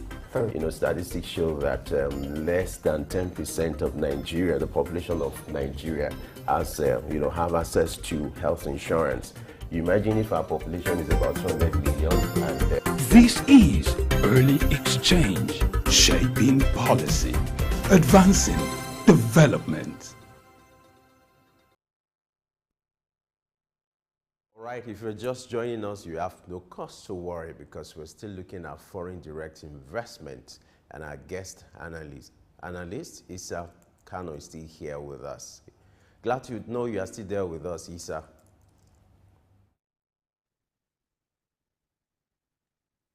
Yeah, thank you. All right, great. As we wrap up this segment, I would like you to conclude your thought on what the federal government needs to do in order to improve the investment climate in Nigeria, for foreign investors to come in, and see Nigeria as the necessary country of interest. The federal government must put some things in place. So I would like you to conclude your talk in that regard on what the federal government can do to improve the investment climate in Nigeria. Well, if you look at the federal, let's say the country itself, there's a simple solution to this. There are simple solutions to this, and one of some of the things that the federal government actually needs to do, it has to do with with the transport, or let's say the infrastructure. And when I mean the infrastructure, and what I mean by infrastructure here is that you found out that the moment the federal government improves the transportation and let's say energy infrastructure, especially the power supply, so it's going to reduce the cost of operation, and it's going to increase productivity. Because now if you have a factory somewhere in let's say in a village in Kebbi or in a village somewhere in Kwara, for you to transport large amount of let's say of the products, it's going to be very difficult because the railway network system in Nigeria is still not inclusive. What I mean inclusive is that many parts of the country are left out when it comes to let's say railway transport. And most of the times you find out that for you to move goods, let's say goods, especially after being produced, using routes most of the time is not ideal. So the railway would have been better to transport, let's say this product, or let's say these productions from where they are produced down to, let's say now to the seaport. Then another thing is that my conclusive thought on this is about reforming the judicial system, whereby the federal government should ensure that it has reformed some of the activities within the judicial system, especially when it comes to let's say resolving, or let's say the dispute mechanism. So whereby this is going to create, like, let's say, this transparent, legal, let's say, unpredictable environment for investor. Because if there is any legal dispute between the investor and the government, or between the investor and another, let's say, an employee in Nigeria, the investor should be guaranteed that, okay, justice is going to be done without having to pay a bribe or another thing. Then another thing also, there should be, let's say, a uniform tax between the states and the federal government. Though there was this joint tax board by the federal government, whereby, let's say, when you pay at the center, then you have paid for all. But we have seen some of those activities are not being respected, and some of these policies are not being respected, especially at the state level.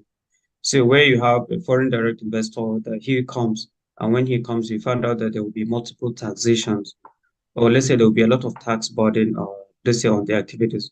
Then another aspect we should look at is about, let's say, combating corruption, or let's say reducing corruption to the barest minimum. So when you when you reduce corruption to the barest minimum, this is going to promote, let's say, good governance. And when you promote good governance, there will be it's going to restore the trust and confidence in the investors. and it's going to definitely lower the cost of, let's say, doing business in Nigeria, and it's going to simply, let's say, simplify and improve, let's say, profitability, and it's going to make the environment for foreign direct investment to become, let's say, very attractive for, let's say, for foreign, direct investors. Then also, earlier I talked about issue that has to do with restrictions. So just like the way you cited with the example of India, Nigeria should also be looking at the possibility of, let's say, removing import restriction, especially when it comes to raw materials that are being used, let's say, in production. That is going to increase the, let's say, the access and competitiveness of these foreign direct investors in Nigeria. Then lastly, I think it has to do with the political and, let's say, political stability, security, and peace.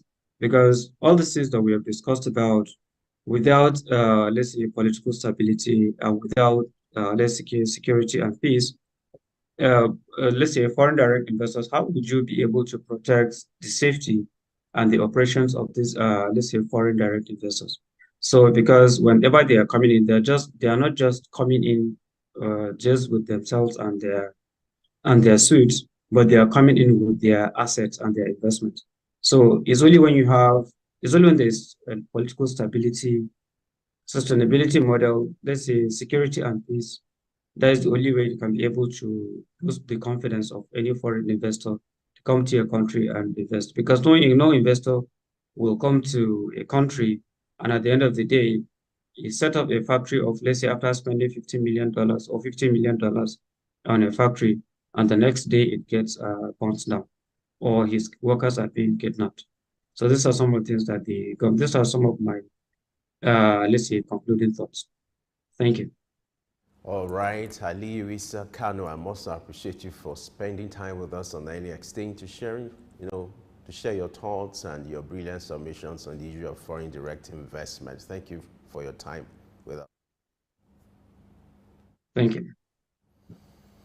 All right, we'll go on a short break now. Dr. Francis Damboye will join us in the studio to discuss the issue of investment climate in Nigeria. Stay with us.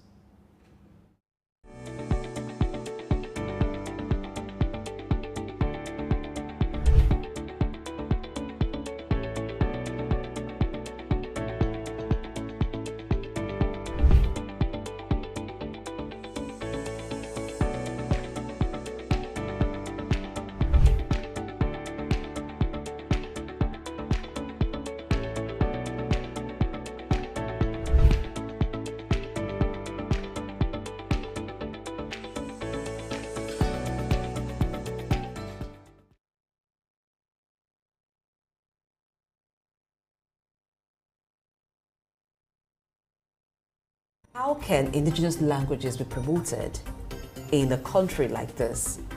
Statistics show that less than 10% of Nigeria, the population of Nigeria, has, have access to health insurance.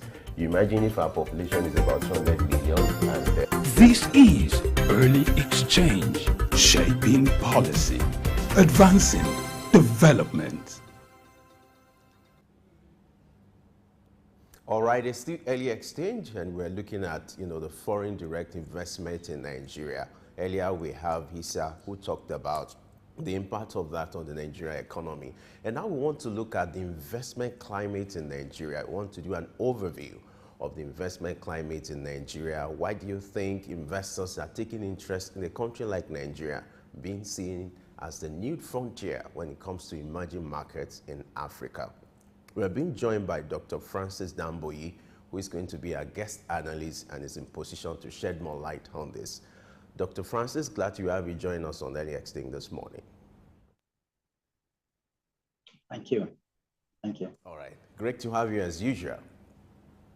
Now, let's start with you providing, an overview or assessment of the climate condition and the peculiarity of the investment climate in Nigeria and by extension, the African continent.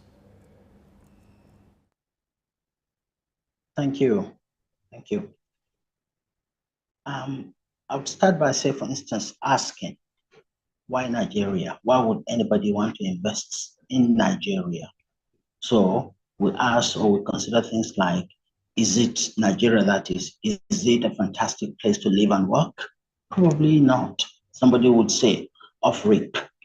But when you look at it economically, Nigeria, yeah, is tough, but Nigeria is highly, highly profitable.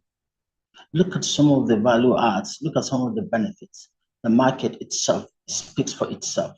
Look at, for instance, the labor is cheap by and large. Okay, we can argue and say that the labor may not necessarily be competent in all areas, but in IT, we're one of the best on earth at the end of the day. So there are some of those pull attractive factors. So broadly speaking, the climate, I think of things like ease of entry, one, ease of doing business in the country, two, the mindset that we have in the country, service orientation, as a matter of fact, particularly in things like tourism. We're a little bit weak. As a matter of fact, I'm being really nice and generous. We're extremely weak. And your last speaker talked a lot about the infrastructural needs. So broadly speaking, there are also issues of trusts, which links to corruption, which links to government bureaucracy, government policies, which are certainly uncertain. Look at the importation and exportation costs. Nigeria is not attractive compared to our West African neighbors. We're 8 to 9 times more expensive if you're importing or exporting. How is that? Why is that? Yeah, we have the market. Yeah, we have some of the infrastructure, albeit limited, huge improvement needed in a lot of infrastructure areas. We know that, we understand that. But that's where FDIs could come in. And at the same time, therefore, we need to identify the right areas that we would focus on in attracting people. So broadly speaking, ease of entry, ease of doing business, trust issues, service orientation, mindset of our people and employees, and getting some of our people to be competent, with government also playing their role and having, if you like, encouraging attractive policies. All right, looking at the statistics released by NBS in 2022, Nigerian investment accounted for 33% of its nominal GDP. Will you consider this to be fair enough, or compared to the potential that Nigeria has? Oh no, well, it's good that we have such a percentage, but we've not scratched the surface. No. No.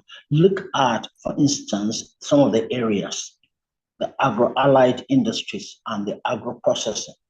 You could have FDIs in literally, if you're trying to be conservative, 200 different areas, and each will be reasonable, sizable.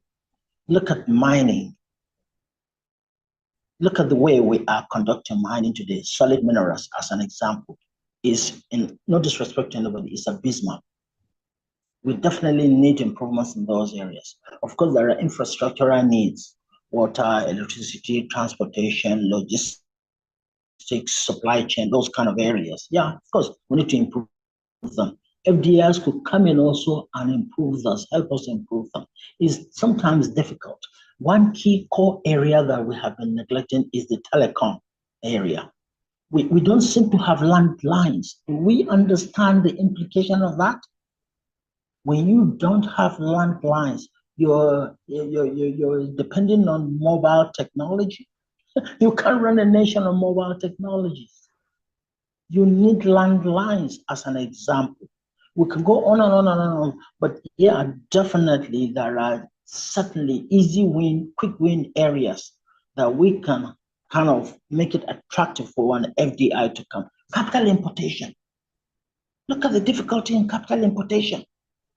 Of course, we have the CCI, but look at the Forex situation we find ourselves in.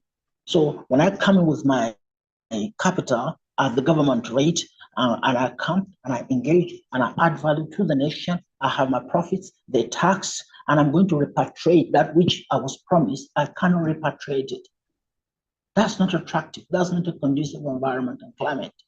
So yes, there's a huge swathe of areas that we can certainly take advantage of. At an international forum recently, the president said Nigeria is open for business. So it's all about who wants to do business with Nigeria. Do you think this statement is something to go by and is going to bring a game changer this time around? I totally agree with that. It was exciting to hear that. It was really encouraging. It was really uplifting to hear the president himself making such pronouncements. We sincerely hope and sincerely believe that they will follow through in policies, in the environment, making them more certain, making them more attractive. Like the exports, for instance. Nigeria is more expensive to import and or export, like I say, 8 to 9 times compared to Ghana. Togo around the corner, Cameroon. Why are we so expensive? They say, oh, it's revenue. Of course, it's revenue, but it's a numbers game. What you do is reduce your cost fourfold, but increase the output also fourfold. You make 3 times more money than if you're charging higher. It's simple marketing. When you reduce costs down by 30%, 35%, 40%, and you increase output by same kind of like percentages or more, you find that you make 4 times more money. So why are we being penny wise and saying, for instance, we're charging this much and say, oh, it's government revenue areas. Of course, it's government revenue areas, but it's a numbers game. So yeah, we were very, very happy to hear what the president said. Like America, for instance, we don't have FDIs coming from America. We need to tap into that market. Most of the FDIs coming out from UK, Germany, European countries, of course, China, Singapore, UAE, and such related economies. But we need to attract literally everybody. What is happening to the South American countries? Brazil, Argentina, for instance. We need to tap into them. Do you know what is happening in the, for instance, agro-allied processing in Brazil and Argentina? Or in simple things like, for instance, soybean farming? Okay, we're great at it, but we can always improve. So there are things that we need to do in order to open up more for business. And we were very happy when we heard the president saying that, yeah, these are things that he is going to be focusing on. The government will be looking at. They should focus on getting us to be more attractive, to deal with security-related type issues, and to deal with the uncertainty of government bureaucracy, government decision-making. All right. For international investors who are looking at critical sectors to invest in, I would like you to take us through or talk to us some of the critical sectors that should be of interest to international investors and even for the federal government to be able to market for international investors. What are these critical sectors and what are their peculiarities and the potential? Easy win areas. The agro-allied, so many, very, very much easy win. You come in within 2-3 years, you will definitely have rooted yourself and gotten into it. Okay, oil and gas are more difficult, more expensive. Telecom, sometimes when you have landlines, they are more difficult, more expensive, more medium to long term. But when you think, for instance, like I say, the vast area of agro-allied, easy win. Solid minerals, very, very easy win. Extremely easy win in solid minerals. Most of our minerals, for instance, is just scoop and take. No much hassle needed. All you need is a grader or an excavator and a vehicle, a truck. You scoop, put it in. Lithium, easy win areas. There are more difficult areas if you want to go to gold and whatnot. Yeah, we understand that coal, easy win areas. They don't need much. They don't need to, for us to reinvent the wheel. At the end of the day, electricity, what's the big deal? Don't reinvent the wheel. It's plug and play. These are easy areas. Water supply. Do you understand that we don't have sewers in this country? Only Abuja seems to have sewers. So our sewage, how do we process it? How would sewage on the street encourage tourism, for instance? Tourism is high-end, high-touch. one of the most difficult areas, one of the most high-level service orientation areas, trust issues. So there are areas that I would say, don't necessarily bother about them, like I say, tourism. They will develop and grow themselves as infrastructure kind of improves, as services are available, as we get our act together. Then, I mean, look at the Mambila area, look at Yankari Games Reserve, look at Jos, look at even Tinapa and Obutukatu Ranch. They're gone. So service sectors of, say, tourism, they need a lot to go into them. So there are no quick win areas. The easy entry, ease of doing business areas, less risks area, more greater returns are the huge area of agro-allied. The mining, water supply, electricity, transportation, logistics, supply chain. These are all areas that we can very easily, definitely add value by making sure that the value addition in all the processing and semi-processing areas are maximized. Now, I would like us to critically look at some of the challenges confronting, the investment climate in Nigeria, some of the issues, the challenges, and then what the federal government needs to do, to improve on this. The first we'll talk about is the issue of corruption, which you talked about earlier. Now, when you look at the corruption index, the perception index, Nigeria is at the lowest level of the ladder. Out of 180 countries, Nigeria is at 158th, position. Now, let's look at the impact of the issue of corruption, which both local and foreign investors have identified as major problem. Let's look at the impact on the investment climate in Nigeria, and then what the federal government can do to change the narrative. Yeah, corruption is the bane of our society today. It's rooted when you, for instance, have a simple thing like a poultry farm. The individual that first is feeding the birds will pilfer the feed itself. When the eggs are laid, they'll be pilfering. People on their head, they will wrap eggs on their head. Under their armpits, people will wrap eggs and take them out. This is, if you like, the extent of the situation, the menace that we have. So yeah, it impacts on trust, on confidence, of integrity, of therefore belief and engagement, certainly on your cash flow and on your returns at the end of the day. Now, somebody to come into Nigeria, you must be very vast and conversant with the Nigerian environment, with the individual labor. There is that big wahala.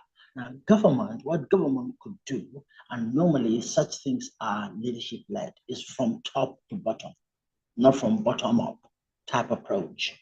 If leadership is really committed, if there's concerted effort, there is a deliberate, intentional thing, it's not going to be easy. It's going to be extremely painful. It's going to be difficult. It's longer term. Why? Because it's a culture thing. We have now evolved into a cultural, if like, way of doing things. It's a mindset thing. It's a service orientation thing. Simple thing like when you go to government offices, most of the employees, they either come late or when they come, they're lax. They're more relaxed in their approaches. And go to places and see. Go to Singapore and see how civil servants are the best in society. Go to Mauritius, an African country, and see how civil servants are the very best. Go to Rwanda and see how civil servants are the ones leading and championing, if you like, the cause of. Go to, in Rwanda, a police person does helps you and you appreciate them. You give them something, they would never accept it. They'll point you to a kitty, some kind of storage thing. They say, oh, if you want to help the police, put whatever donation or contribution you want in there at the end of the day. So they cut down on it, and that is leadership-led. We need to be serious. We need to be concerted. We need to be focused. We need to identify practical, down-to-earth, easy ways of addressing some of this. Naturally, it goes also to say that employees need to be rewarded reasonably well. because cost of living is what is making people to, if you like, pilfer, and the corruption permeates and goes right to the mega levels of the billions of naira. Corruption is not just at the top level, it is right through. The person, if you like, baking bread, he cuts corners. That's corruption at the end of the day. Somebody that is selling, if you like, a measure of beans, gari, or whatever it is, they push the measure from underneath. That's corruption. So if you like, the oversight people, the regulators, they should do their work. Look at the telecom industry. The regulators, I must say this and I can say this without contradiction, the regulators are failing us, the consumers in the telecom service sector. And they are kind of by and large encouraging corruption. All right. Another issue I would like us to look at is the issue of power supply, which has compounded the ease of doing business and the cost of doing business in Nigeria. Now, talk to us the impact of this on, the investment climate in Nigeria and what the federal government can do differently this time around. There's the popular saying that if you want to control the people, manage their food. If you want to control, say, a country, a continent, make sure that you control the energy sector. It goes without saying, the GDP of any country is directly related to power that they generate. Look at any Google map of, say, energy consumption in Africa and other parts of the world. You'll notice that we are mostly dark in the night. Other countries, they are generally bright. Relate that to the GDP, the success of those economies. The higher the amount of energy produced in any nation, the greater is the GDP, the better is the lifestyle, the quality of life, the expectation that a nation would need. Simple thing like ice blocks. Do you know that we cannot make proper ice blocks with generators, no matter how big your generator is, 1000 kVA? It will give you the same kind of strength in ice block as normal grid would do. Simple basic thing that we take for granted. Now, power is directly related to a variety of things. You cannot process, you cannot manufacture, you cannot package, you cannot even have a simple thing like logistics or supply chain. You can do nothing. Hospitals will not operate. Schools will not run. The laboratories will not. Our research centers cannot operate. Simple things like homes, we cannot operate, and we waste food. Look at what is happening with the vegetables and with the such related products that we produce. We cannot store. We cannot extend the lifespan of such short shelf life products. At the end of the day, what does that mean? Wastage, 60 to 70% wastage of what was produced via the hard way. So energy, without a doubt, is critical to any nation's development and growth and sustainability and civilization. So long as we don't develop our energy sector, we would never continue to grow to the 1 trillion naira, $1 trillion economy we're seeing, the GDP of 1 trillion, 2 trillion. The projection is that by 2075, Nigeria will be maybe $3.4 trillion economy. That would never be. Goldman Sachs can say whatever they want to say, can predict whatever they want to say. It's a prediction. It's up to us to focus and bring that into reality. And from the look of it at the moment, we're not headed in that direction. Now let's take a look at the issue of security or insecurity. You agree with me that no investor will want to commit his fund to any society or economy without looking at the safety aspect of it.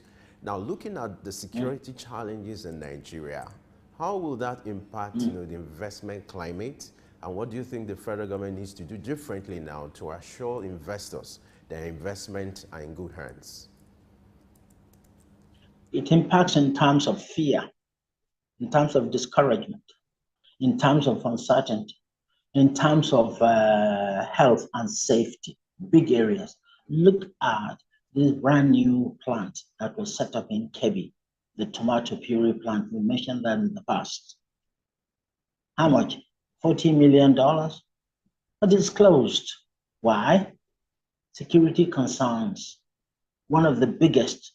It employs 5,830 farmers that can produce vegetables, horticultural stuff and products twice a year. At the moment, go now to KB and see a bag of onions, how much they're selling it at giveaway prices, because there's nobody to buy it and process it and package it. Why? Because of insecurity concerns. Farmers this year and next year, there will be hunger in Nigeria. Why? Because people cannot go to the farms. The average poor farmer cannot go to the farm and farm, because if he goes, the possibility, the probability actually of them being attacked or hurt or even killed is high. So what do? They sit at home. How will these agrarian farmers sustain themselves and their poor families? Travel on the roads is a wahala, big issue. Sitting at home in Abuja or wherever you are, there are still concerns. Why? Security-related issues. So it's impacting, security impacts on a variety of things, on trade, on fear, and then if fear then leads to doubt, doubt leads to uncertainty. Uncertainty now tells me, oh, don't go, or wait and see until the climate is improved, then I will come. Definitely it will not attract FDIs as they should. Only somebody that understands that Nigeria is really a tough ride, but hugely profitable, would they come in. That means new investors are less likely to come in and will be recycling the same old investors that have been coming in. Already we've attracted them. But what we need is to broaden the market. Like you say, it was 33%. We need to broaden it to 70 or so percent, double our capacity. How do you do that? By attracting new FDIs, the investors. And how do you do that? By building confidence and trust and acceptance and believe that when I come, I'll be secure. My family back home should not be in worry and in doubt.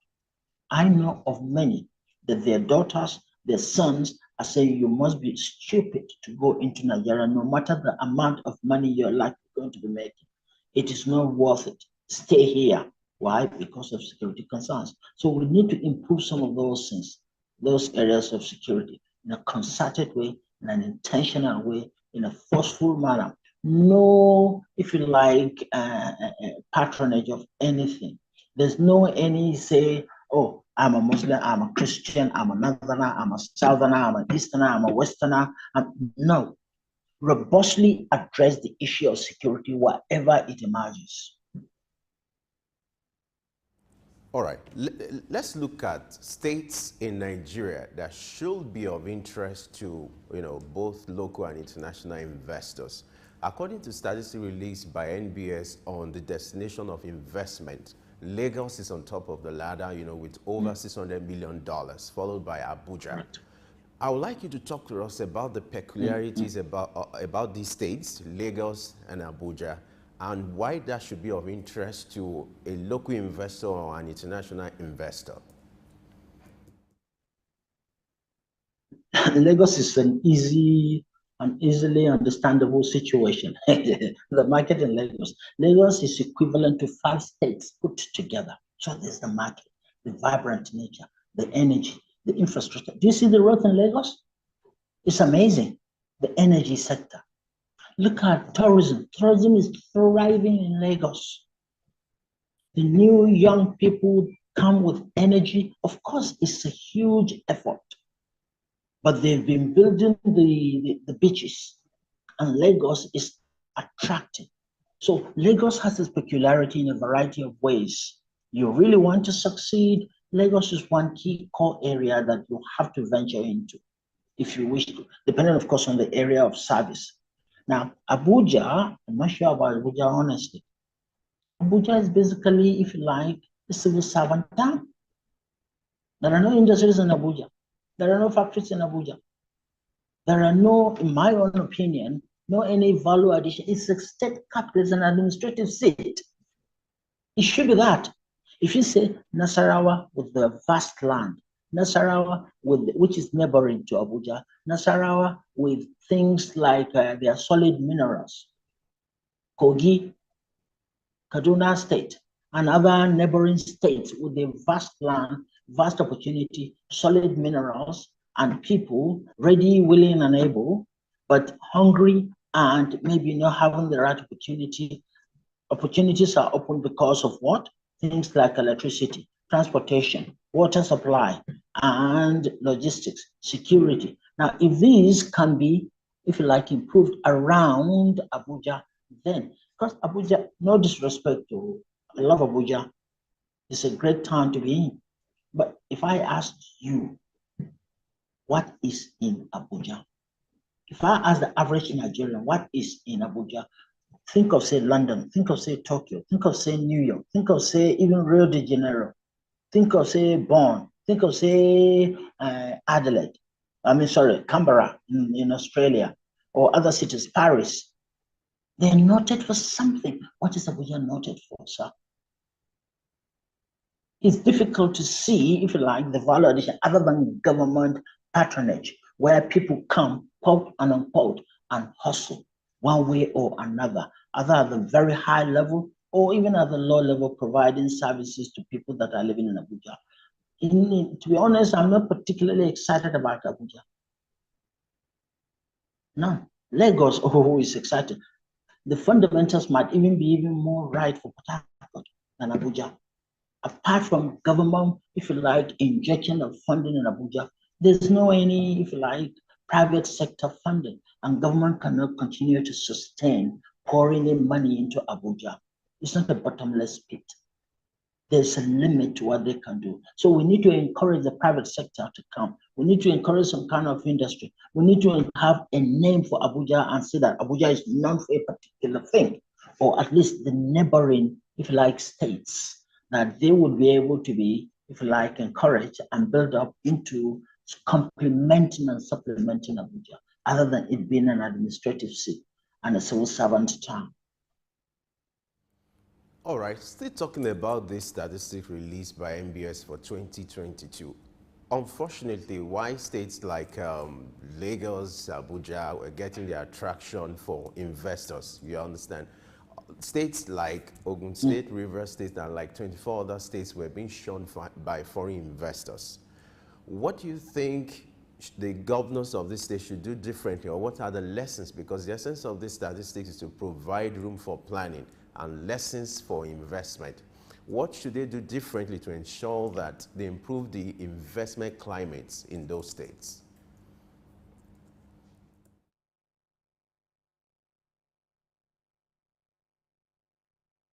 Increase and improve whatever it is that they're doing. Ogun State is doing it quite well. Ogun State is leveraging on Lagos and lifting itself up.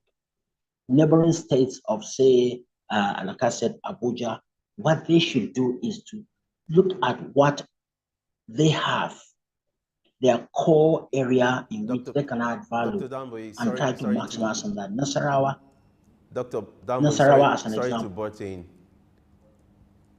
Sorry, we're due for another break now. I'd like you to hold your thoughts so that when we return from this break, you can set the ball rolling. We'll go on a short break, and when we return, Dr. Damboyi will continue with his thoughts. Stay with us.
Three Wise Men. Iconic sculptures and statues adorn major metropolitan cities of the world. In Lagos, Nigeria, the statue of three men designed to depict the state's cultural heritage and to usher in visitors and tourists into the ever-accommodating center of excellence is no doubt an astounding work of art.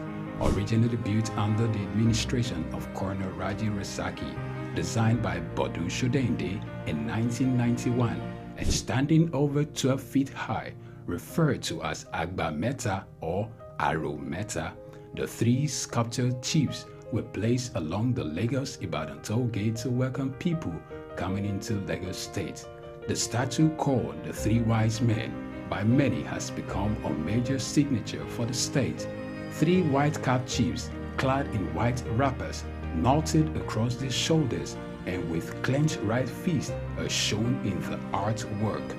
The images fascinate and create impressions in the minds of visitors coming into the state, captivating the attention of visitors who look with keen interest, pondering on the messages which the posture of the engraved images signifies.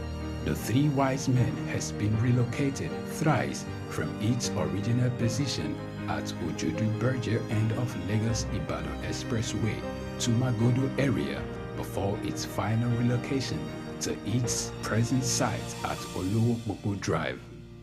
The sculpture has suffered severe damages over the years and renovated. Bodu Shodende, through this sculpture, depicted the highest honor that can be afforded to anyone in the Eko greeting tradition. The Three Wise Men, Arometa, Suk Enlightenment. How can indigenous languages be promoted in a country like this? Statistics show that less than 10% of Nigeria, the population of Nigeria, has, have access to health insurance. You imagine if our population is about 200 million and... This is Early Exchange, shaping policy, advancing development. All right, it's the Early Exchange where we advance development with our conversation. And today's conversation has been on foreign direct investment, where we've been looking at the investment climate in Nigeria. And our guest analyst for this segment has been Dr. Francis Damboyi, who is still right here with us. Dr. Damboyi, glad to know you're still there with us on Early Exchange. Thank you. Reference to the figure released by the Nigeria Bureau of Statistics as regards the investment climate in Nigeria for 2022, where it was revealed that some foreign investors had to shun some states in Nigeria like Rivers State, Ogun State, and 24 other nations, due to the issue of insecurity. I would like you to talk to us. What do you think the governors of this state should do differently to change the narrative and to be able to attract investors to their states?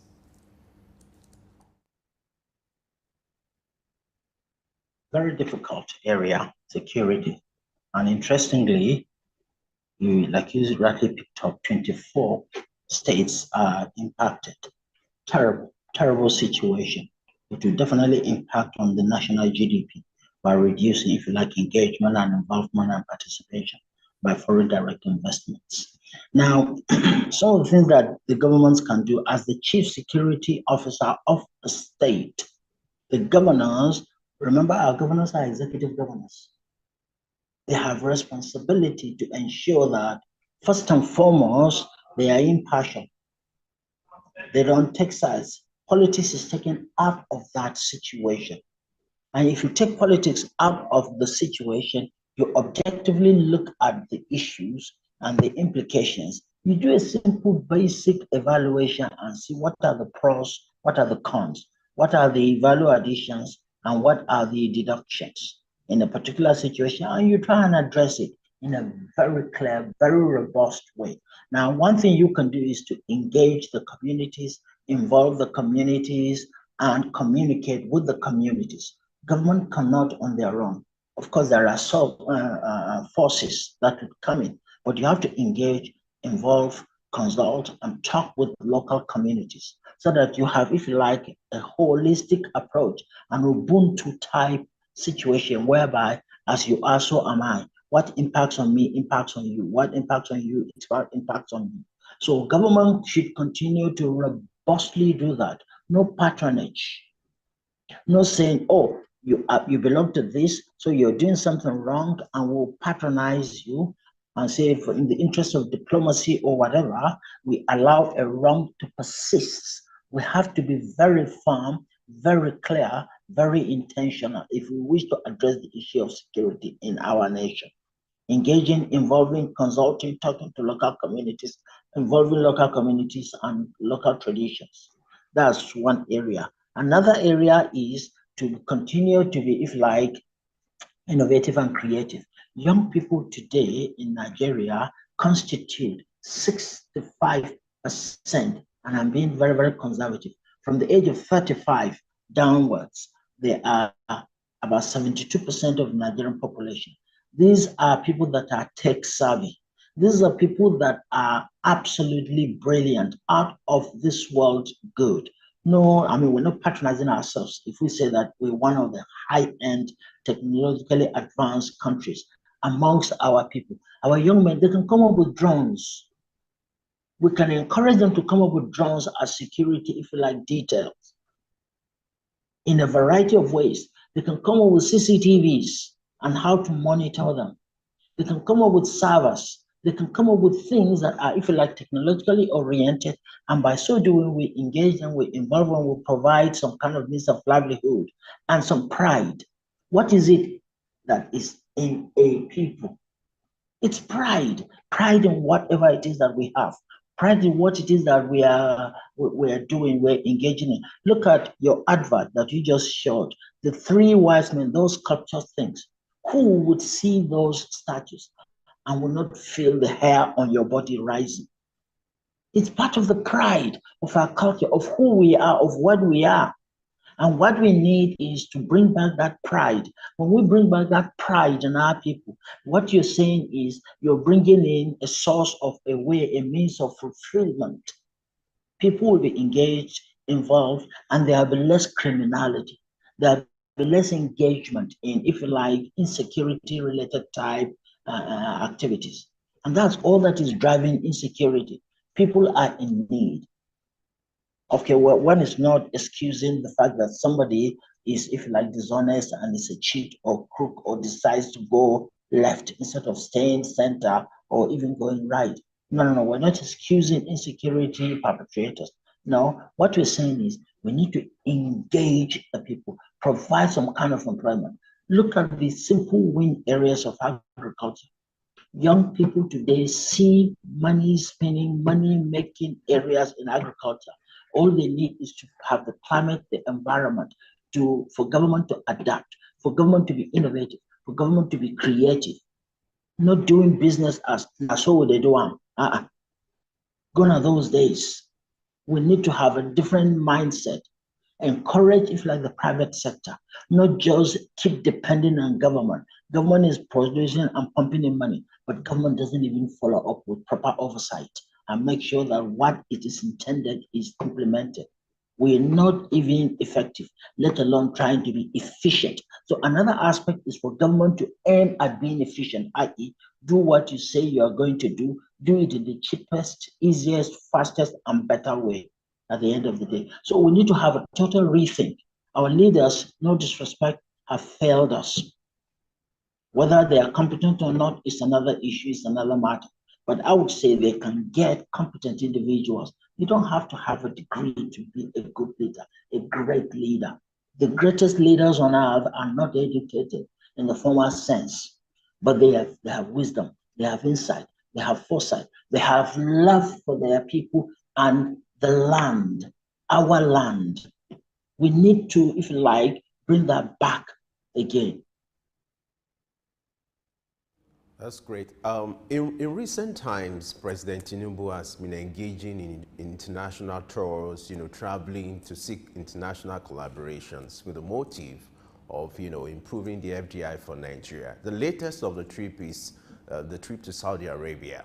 What are your expectations from the president when it comes to utilizing this opportunity, and then when it comes to the management of the funds that accrue when it comes to these FDI projects and then some of these international collaborations?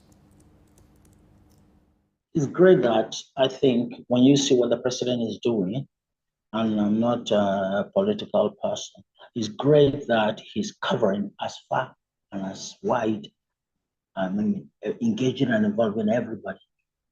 And when you see what Saudi Arabia is doing, the giga project, they are not mega projects in Saudi Arabia, the giga project in Saudi Arabia, you cannot but engage people like Saudi Arabia. And what the president is doing is extremely laudable. Now, as to managing the funds, I'm not sure he will be the one to manage the funds, because when I come in as an FDI, I don't give it to government. I do it, I expend my funds in the project I'm engaged and involved in.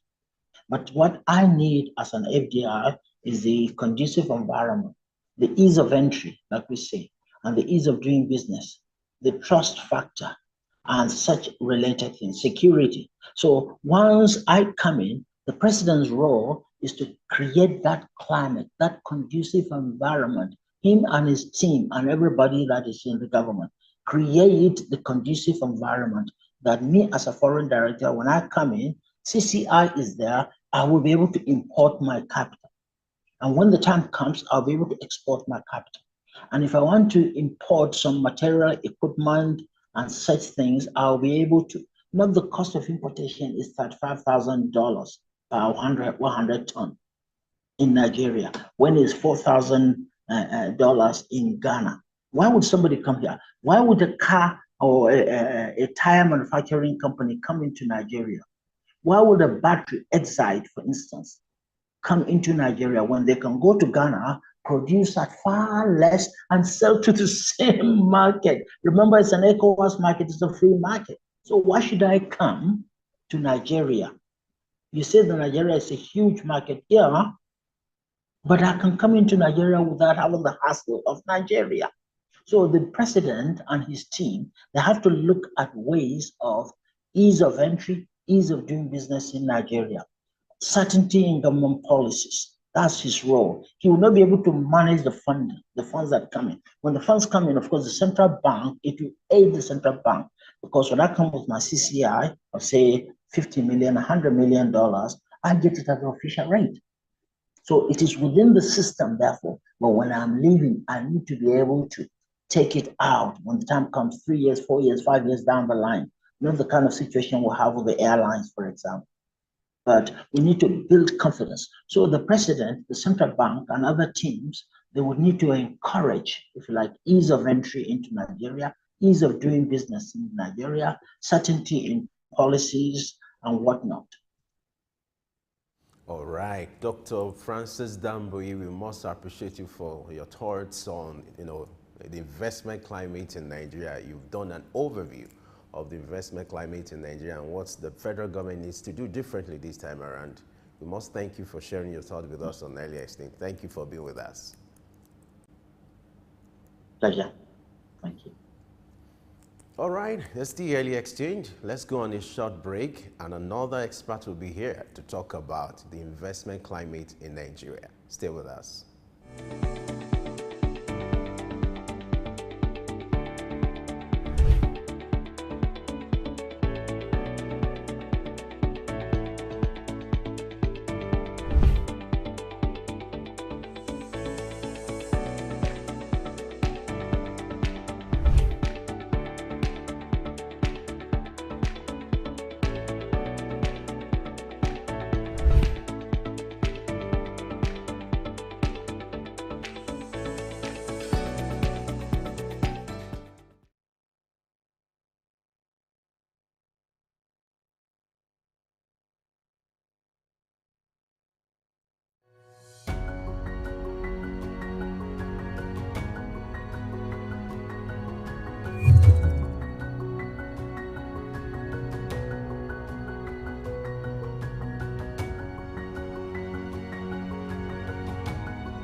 can indigenous languages be promoted in a country like this? Statistics show that less than 10% of Nigeria, the population of Nigeria, has, have access to health insurance. You imagine if our population is about 200 million. And, This is Early Exchange, shaping policy, advancing development.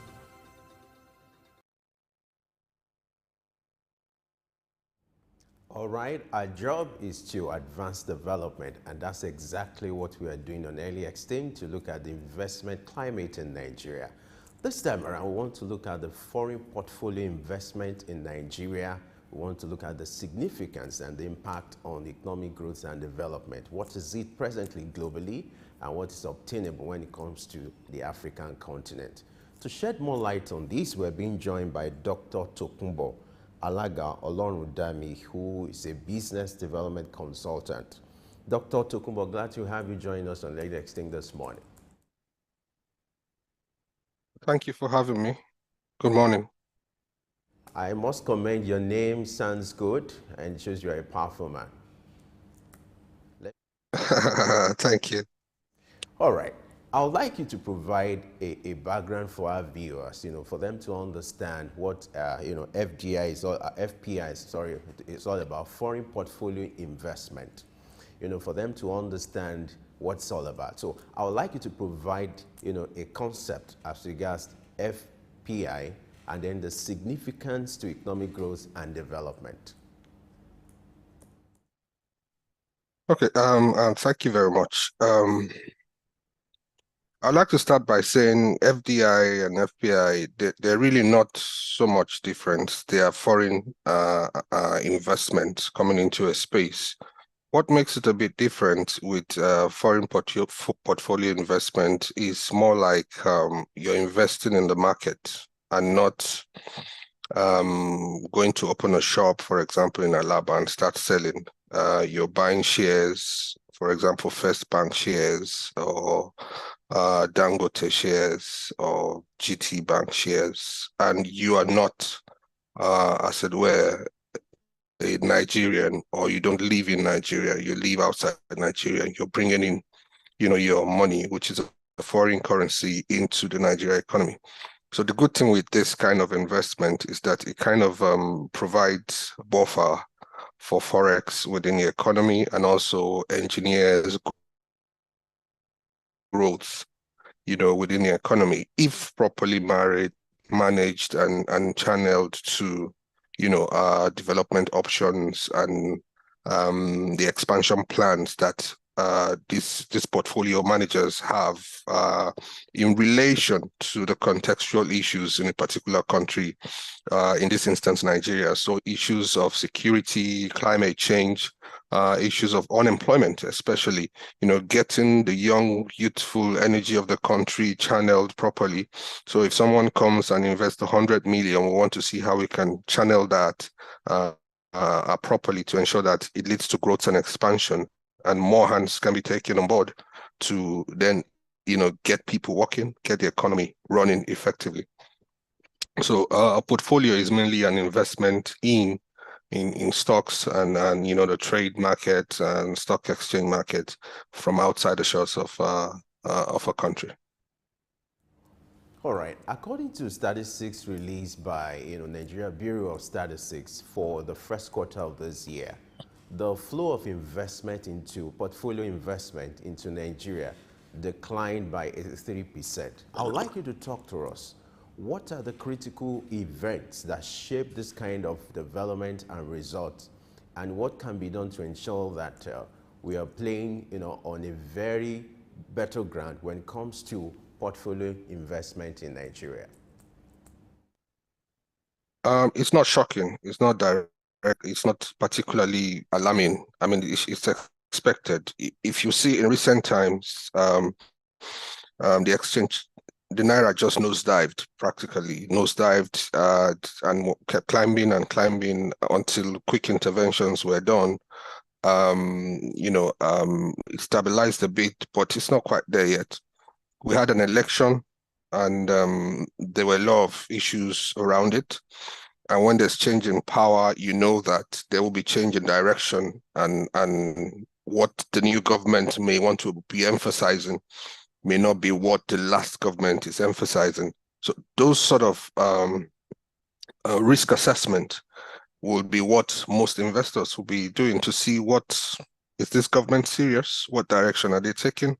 So everybody will hold back and want to see how things play out before they can then come back. And that's why I think for now, the government needs to do more to show readiness, an open door policy, and a very vibrant marketplace where the market forces are active and not necessarily, it's not so good when government is dipping their hands to try to stabilize and, manualize, the marketplace. You have to allow the market forces to get, engrossed with the market. And that's the beauty of economics, and then with policy, you can tweak here, tweak there a bit and like that. So it's not surprising.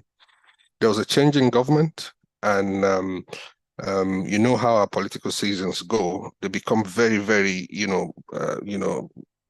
heightened with security concerns, and everybody's panicking, and there's tension in the land. So that may have contributed last year. Besides the fact that the Ukraine war and that generally there's a global unsettling about oil prices and how things were going, and cost of living generally across board anywhere in the world is on the rise. So a number of factors globally, but then more entrenched locally. There've been some shifts that needed to settle for investors to jump back in. All right, you made reference to the change in government, which, you had the former President Buhari, and now you have President Tinubu. If you look at the personality of the president, or the persona now, do you think that has much influence to the level of confidence or trust that investors will have in a country like Nigeria? Does it matter? I wouldn't so much pin it to persona. Rather, I want to say posturing. One, there's a good track record for President Ahmed Bola Tinubu in Lagos, what he's done to contribute to what people before him did in Lagos. He was able to galvanize and steady the space. There's still a lot to be done, managing the business ecosphere in Lagos. But in terms of posturing, I would say that the president has done a bit. He's done very well, but there's still more to be done. For example, in terms of posturing, the type of appointment, the quality of appointment, the exposure of appointees, the capabilities of appointees, the reach of appointees, this clearly, if it's a good departure from the past, it shows that, okay, this posturing seems like this person is looking to do things differently.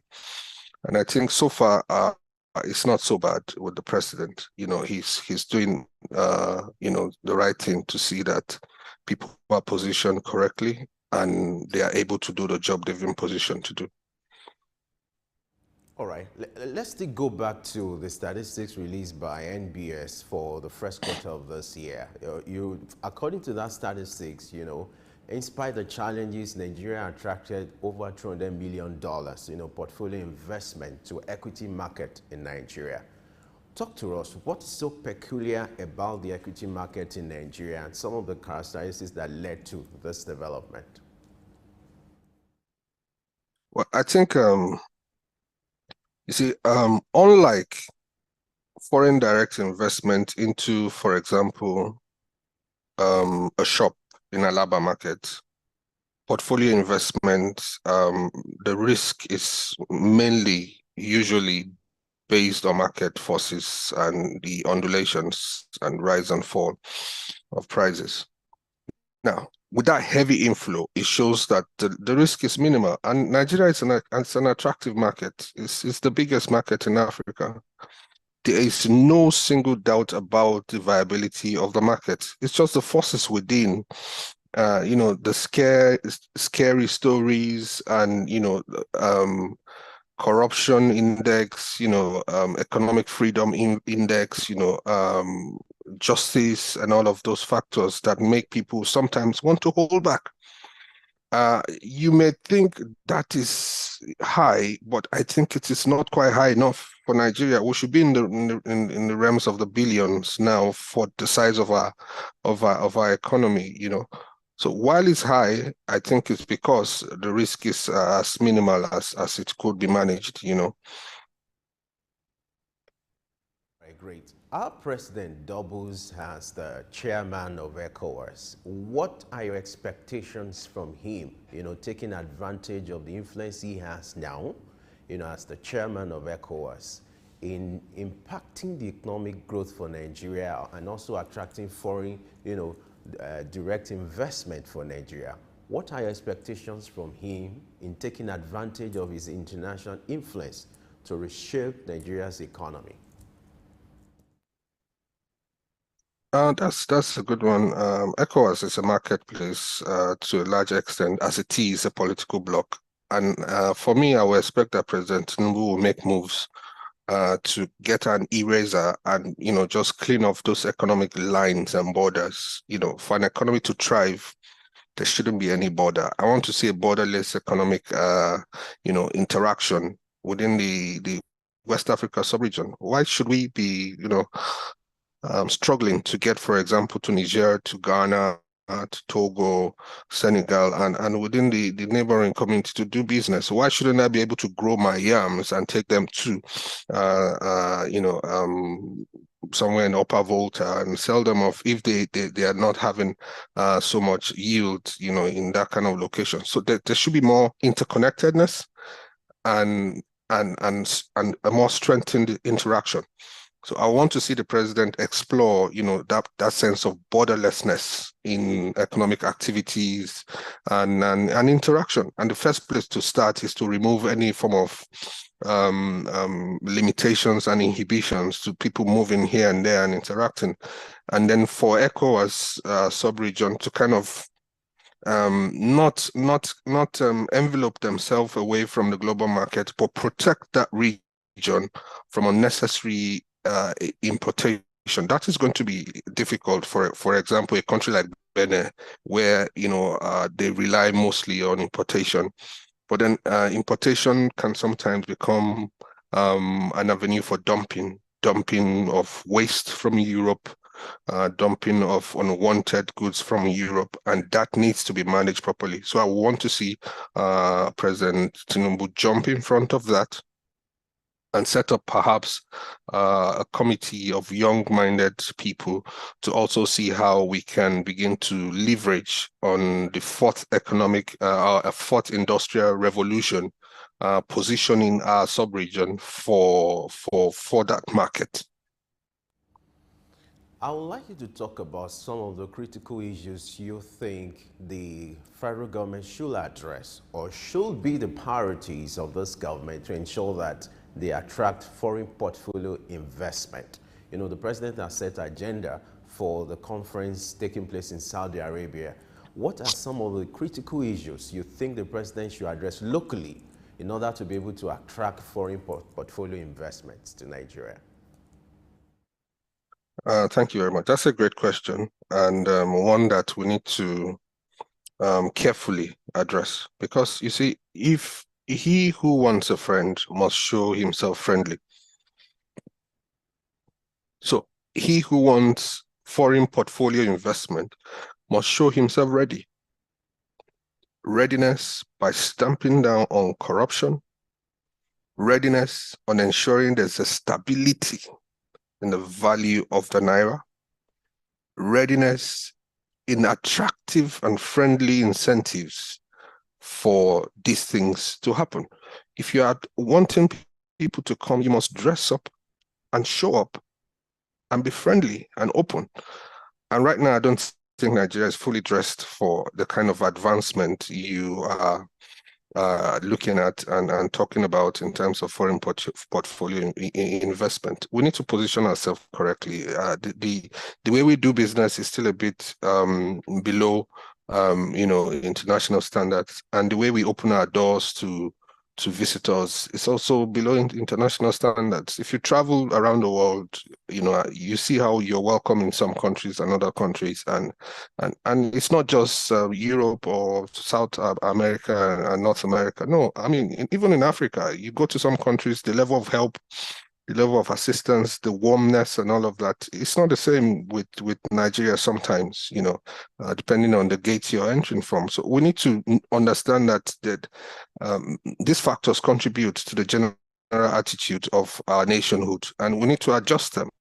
We need to repair them. We need to position ourselves correctly as an investment destination. And reducing the risk of volatility is key, because for equity and portfolio investment, it's not like you're running on the street. It's not boots on the ground. It's the marketplace. And once the market is not stable, people will pull out, or they'll just be dipping their feet in the water bit by bit and not coming all out.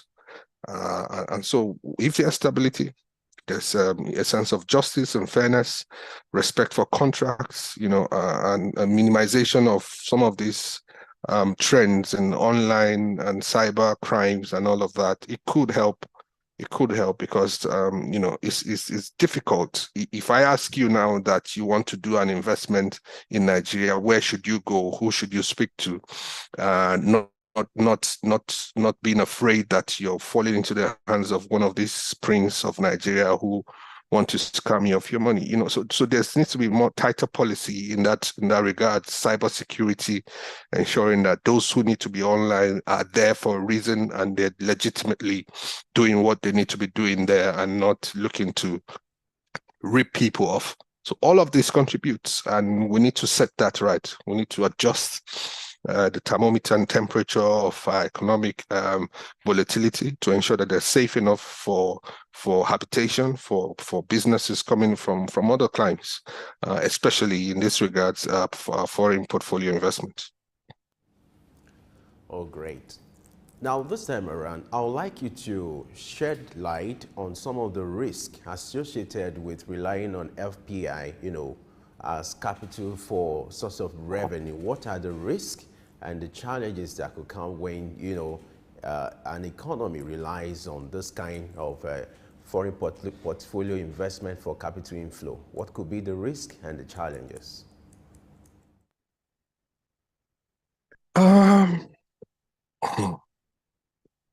There are quite a few that I think will be critical to the Nigeria economic situation. For example, the recent downtrend in our naira. Anyone who's brought in money, certainly they've either lost money or their money is just not quite stable in the market. They're not sure of how it is and how it's doing and how it will grow and if there's profit there. Relying on foreign portfolio investment as a means for stabilizing the local economy is not a way to go. I will not see foreign portfolio investment necessarily as posing risk to the economy, because if the economy was running as it should and is attractive enough, that is what the foreign investors will want to leverage on.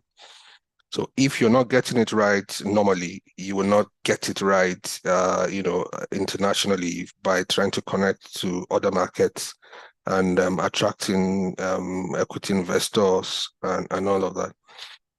So the risk it poses mainly are they are housed in the location for the investment, not necessarily the investment coming to generate some form of risk. If there's no reliability on growth and expansion locally, certainly no amount of foreign portfolio investment will help the economy. If you don't have security, those risks will remain. If corruption is on the high, certainly those risks will remain, and they certainly will jeopardize the chances of getting growth and expansion with foreign portfolio investment, and the volatility of the stock is something that's every investor knows about. But when there are heightened factors that someone sneezes and the entire stock market goes down, you want to have a think about that. So everybody stays on the stop most of the time, just looking and seeing which direction things are going. And these days you have young billionaires and millionaires across the globe who do not care where. Once they see that there's stability in the market, they don't want to know. They put their money on it because it will grow. Oh, great. We'll take a breather now. When we return, Dr. Olorundami will be in position to wrap up his thoughts on foreign portfolio investment. Stay with us.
How can indigenous languages be promoted in a country like this? Statistics show that less than 10% of Nigeria, the population of Nigeria, has, have access to health insurance. You imagine if our population is about 200 million. This is Early Exchange, shaping policy, advancing development. All right, our big conversation for this segment is foreign portfolio investment. We've been looking at that, the impact on the Nigerian economy, what the president needs to do in this regard to ensure that the foreign, FDI, foreign directive, beg your pardon, incentives in Nigeria is being improved. And our guest has been Dr. Tokunbo Olorundami. Glad to know you are still there with us, Dr. Olorundami. Thank you for having me. As we wrap up, I would like you to conclude your thought on how do you see the FPI landscape in Nigeria evolving, given the global interest, in Africa and in a country like Nigeria, where, the Nigeria as being the giant of Africa or has been perceived as a new frontier for emerging markets in Africa. How do you see the FDI landscape in Nigeria evolving in the next few years? In terms of evolution, I think we have to fall back to our own positioning for what is coming. And I think I keep saying this, and I think I will re-emphasize it. The world is changing. The fourth industrial revolution is on. And we missed the first, second, third. We're always catching up. We need to stop playing catch up. We need to position ourselves correctly. The rise of AI, emphasis on more sustainable means of doing business, readiness for that kind of space. That change is heavy, and we need to skill up quickly, very, very quickly, massively. We need to skill up. We need to ready ourselves to be positioned for that kind of change. So although Nigeria is a large market, although Nigeria is a preferred market, and we've got a lot of labor force to engineer any business successfully, but do we have the right skills that will be relevant to enhancing, opportunities for equity investment and growth. We need to deal with our poverty index. If you see a rise in the real estate market now, is only because they're in a few hands, and we need to unpack that sector so that real people can actually afford houses and to have shelter for themselves. And the equity market, the potential growth in the mortgage system and in insurance. But most particularly, the rise of the AI is here and is happening already in medical advancement, in tech, in location-based services, in geospatial intelligence and military and all of that. Just name it. But then you look at the readiness of even our universities. Many of them are still locked into the old ways of studying courses that particularly do not help anybody get ahead in life. So we need to position ourselves accurately with the right skills and emphasis on the right skills. And for me, education is a great pathway, but it does not necessarily mean education in a classroom. We need to think about an apprentice system where those who do not want to take that formalized channel can look at other spaces. So there will be massive growth, and technology is going to lead the way, and we need to position ourselves correctly. All right, Dr. Tokunbo Olorundami, I must appreciate you for spending time with us on Early Exchange today. You've, done a good job talking about FPI, the impact on the economy and what the present administration needs to do better. Thank you very much for spending time with us on Early Exchange. We really appreciate your time and your. Thank you for having me. All right. On that note, we'll call it a wrap on Early Exchange. We've been talking about foreign direct investment, the investment climate in Nigeria. Don't forget you can do a catch-up on our YouTube channel, on our social media platform at Soup News for you to also be part of the discussion. Like I always say, the discussion continues. You have to go to our YouTube platform to be part of that discussion.